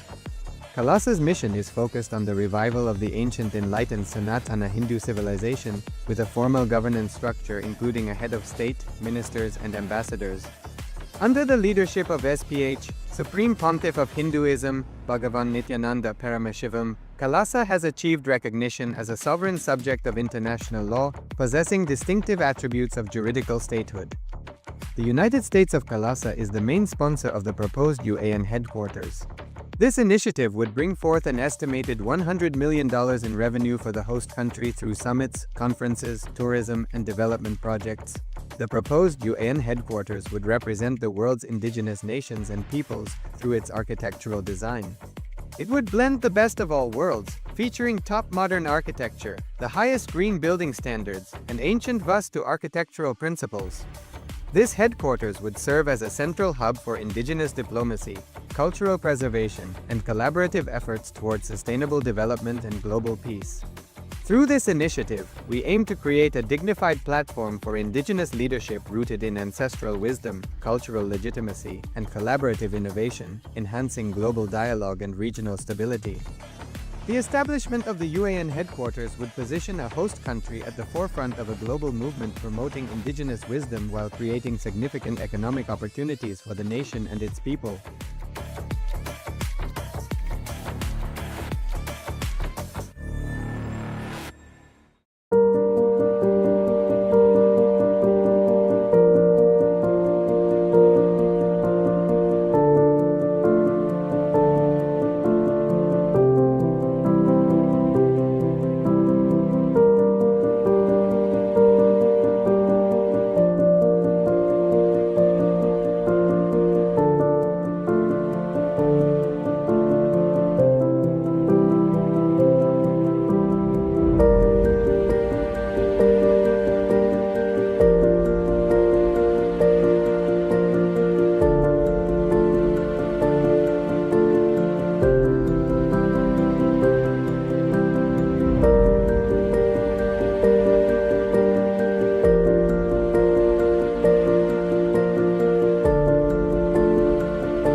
Established since 2002 in the United States of America, the United Ancient Nations is an intergovernmental organization currently made up of 160+ members and indigenous nations. The UAN and its work are guided by the purposes and principles contained in its founding charter.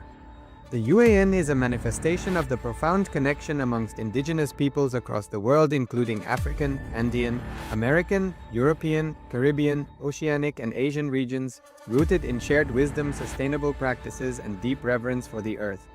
The United Ancient Nations serves as an international cultural and diplomatic organization focused on uniting indigenous cultures globally. Our governance structure is council-based without territorial claims, led by a collective leadership through our General Secretariat. As a non-state entity with UN-style advocacy, we focus on several key areas: cultural and digital heritage preservation, indigenous diplomacy, revival of indigenous knowledge systems to solve humanity's problems, global peace, environmental preservation, health and wellness, sustained economic development, indigenous and cultural tourism. While the UAN represents numerous indigenous cultures, the United States of Kailasa serves as the first indigenous nation specifically for Hindus. Kailasa's mission is focused on the revival of the ancient enlightened Sanatana Hindu civilization with a formal governance structure including a head of state, ministers, and ambassadors. Under the leadership of SPH, Supreme Pontiff of Hinduism, Bhagavan Nithyananda Paramashivam, Kailasa has achieved recognition as a sovereign subject of international law, possessing distinctive attributes of juridical statehood. The United States of Kailasa is the main sponsor of the proposed UAN headquarters. This initiative would bring forth an estimated $100 million in revenue for the host country through summits, conferences, tourism, and development projects. The proposed UAN headquarters would represent the world's indigenous nations and peoples through its architectural design. It would blend the best of all worlds, featuring top modern architecture, the highest green building standards, and ancient Vastu architectural principles. This headquarters would serve as a central hub for indigenous diplomacy, cultural preservation, and collaborative efforts towards sustainable development and global peace. Through this initiative, we aim to create a dignified platform for indigenous leadership rooted in ancestral wisdom, cultural legitimacy, and collaborative innovation, enhancing global dialogue and regional stability. The establishment of the UAN headquarters would position a host country at the forefront of a global movement promoting indigenous wisdom while creating significant economic opportunities for the nation and its people.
Established since 2002 in the United States of America, the United Ancient Nations is an intergovernmental organization currently made up of 160 plus members and indigenous nations. The UAN and its work are guided by the purposes and principles contained in its founding charter.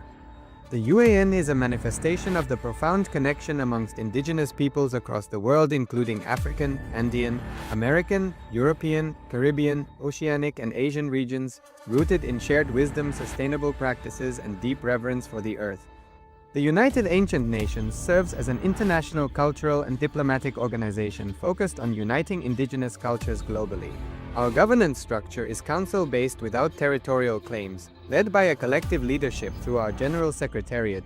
As a non-state entity with UN-style advocacy, we focus on several key areas: cultural and digital heritage preservation, indigenous diplomacy, revival of indigenous knowledge systems to solve humanity's problems, global peace, environmental preservation, health and wellness, sustained economic development, indigenous and cultural tourism.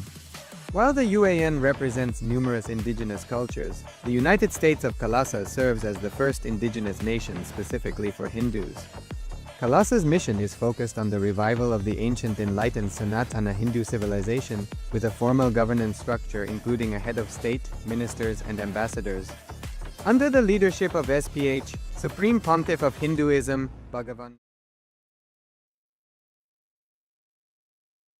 Nithyanandam Paramasukadam Kevalam Jnanamurtim Dvandvatitam Gagana Sadrisham Tattvamasyadilaksham Ekam Nityam Vimalamachalam Sarvati Sakshibhutam Bhavatitam Trigunarahitam Sadgurum Tam Namami.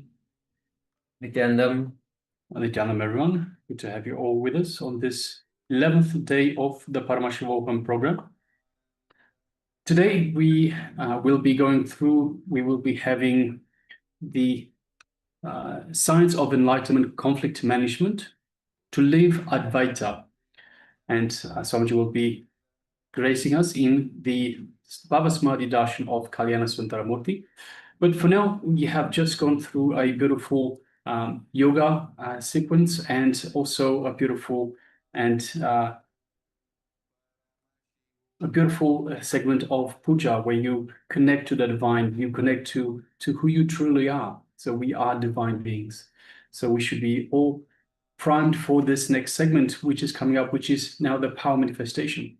So the power manifestation, again, is through the connection to the divine. So we connect deeply to the divine, and by having this connection, the divine simply manifests through us. So let's take a moment first to welcome everyone that is here with us right now. We have Ma Charmaine Muse, Nithyanandam, good to have you with us. We have Ma Nistya Nithyanandam, good to have you with us. We have Ma Gui Shujin, Nithyanandam. And we have one more participant, unfortunately cannot read the name, but Nithyanandam, good to have you with us. Welcome to everyone. And of course, welcome to everyone that is following us on YouTube. So on One Way, welcome, welcome, welcome. Good to have you with us. Now, whether you're on Zoom, on Two Way, or you're on YouTube, you can still take part in the program. You can follow us. You can take part in the power manifestation as well. So let us. We will be attending to both the Zoom and the YouTube chat. So if you have any questions at any time, any interaction with us, we will be responding to. So welcome to everyone, and let us get started.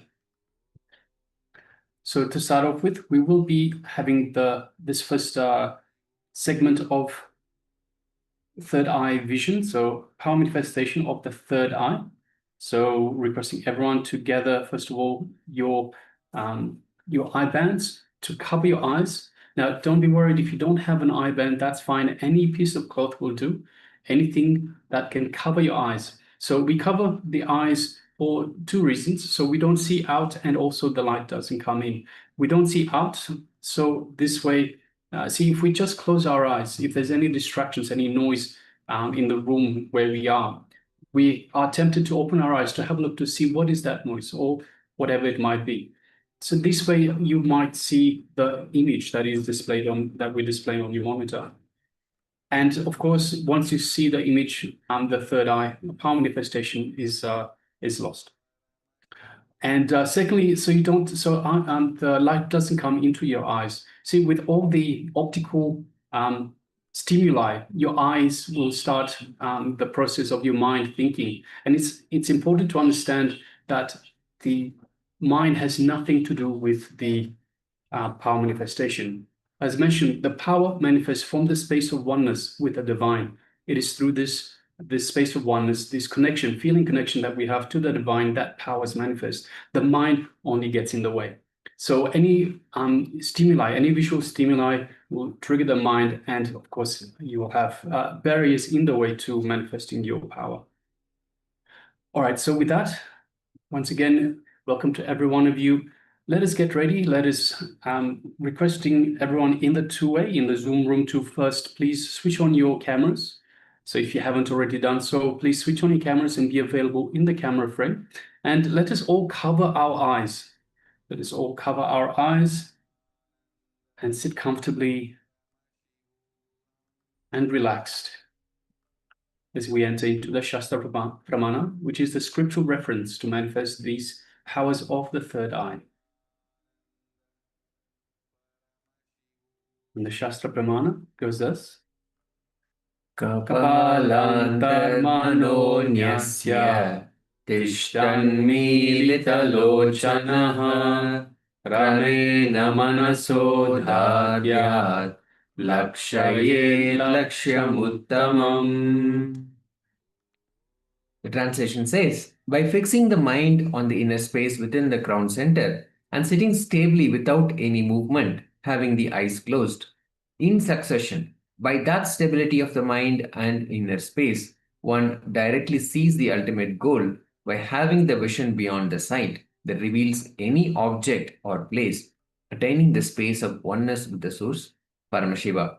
So with the grace and blessings of the Supreme Pontiff of Hinduism, the ultimate manifestation of Paramashiva, we are all initiated to be in that space of oneness with Paramashiva.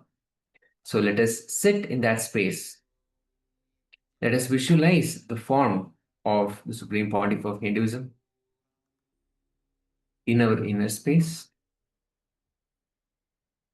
When we visualize, we invoke the presence.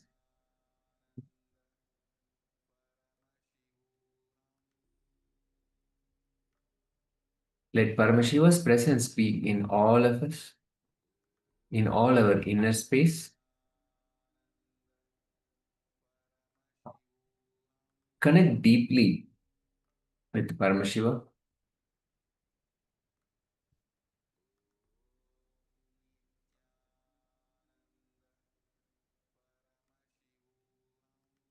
Chanting the Mahavakya is the quickest, easiest, and most powerful way to come back and restore our space of oneness with Paramashiva. So let us chant the Mahavakya intensely. Om Nithyananda Paramashivoham. Om Nithyananda Paramashivoham. Om Nithyananda Paramashivoham. Continue to chant intensely, invoking the presence of Paramashiva. Let Paramashiva reveal the contents of the image. The image is being projected now. Let us start. Ananda Paramashivoham.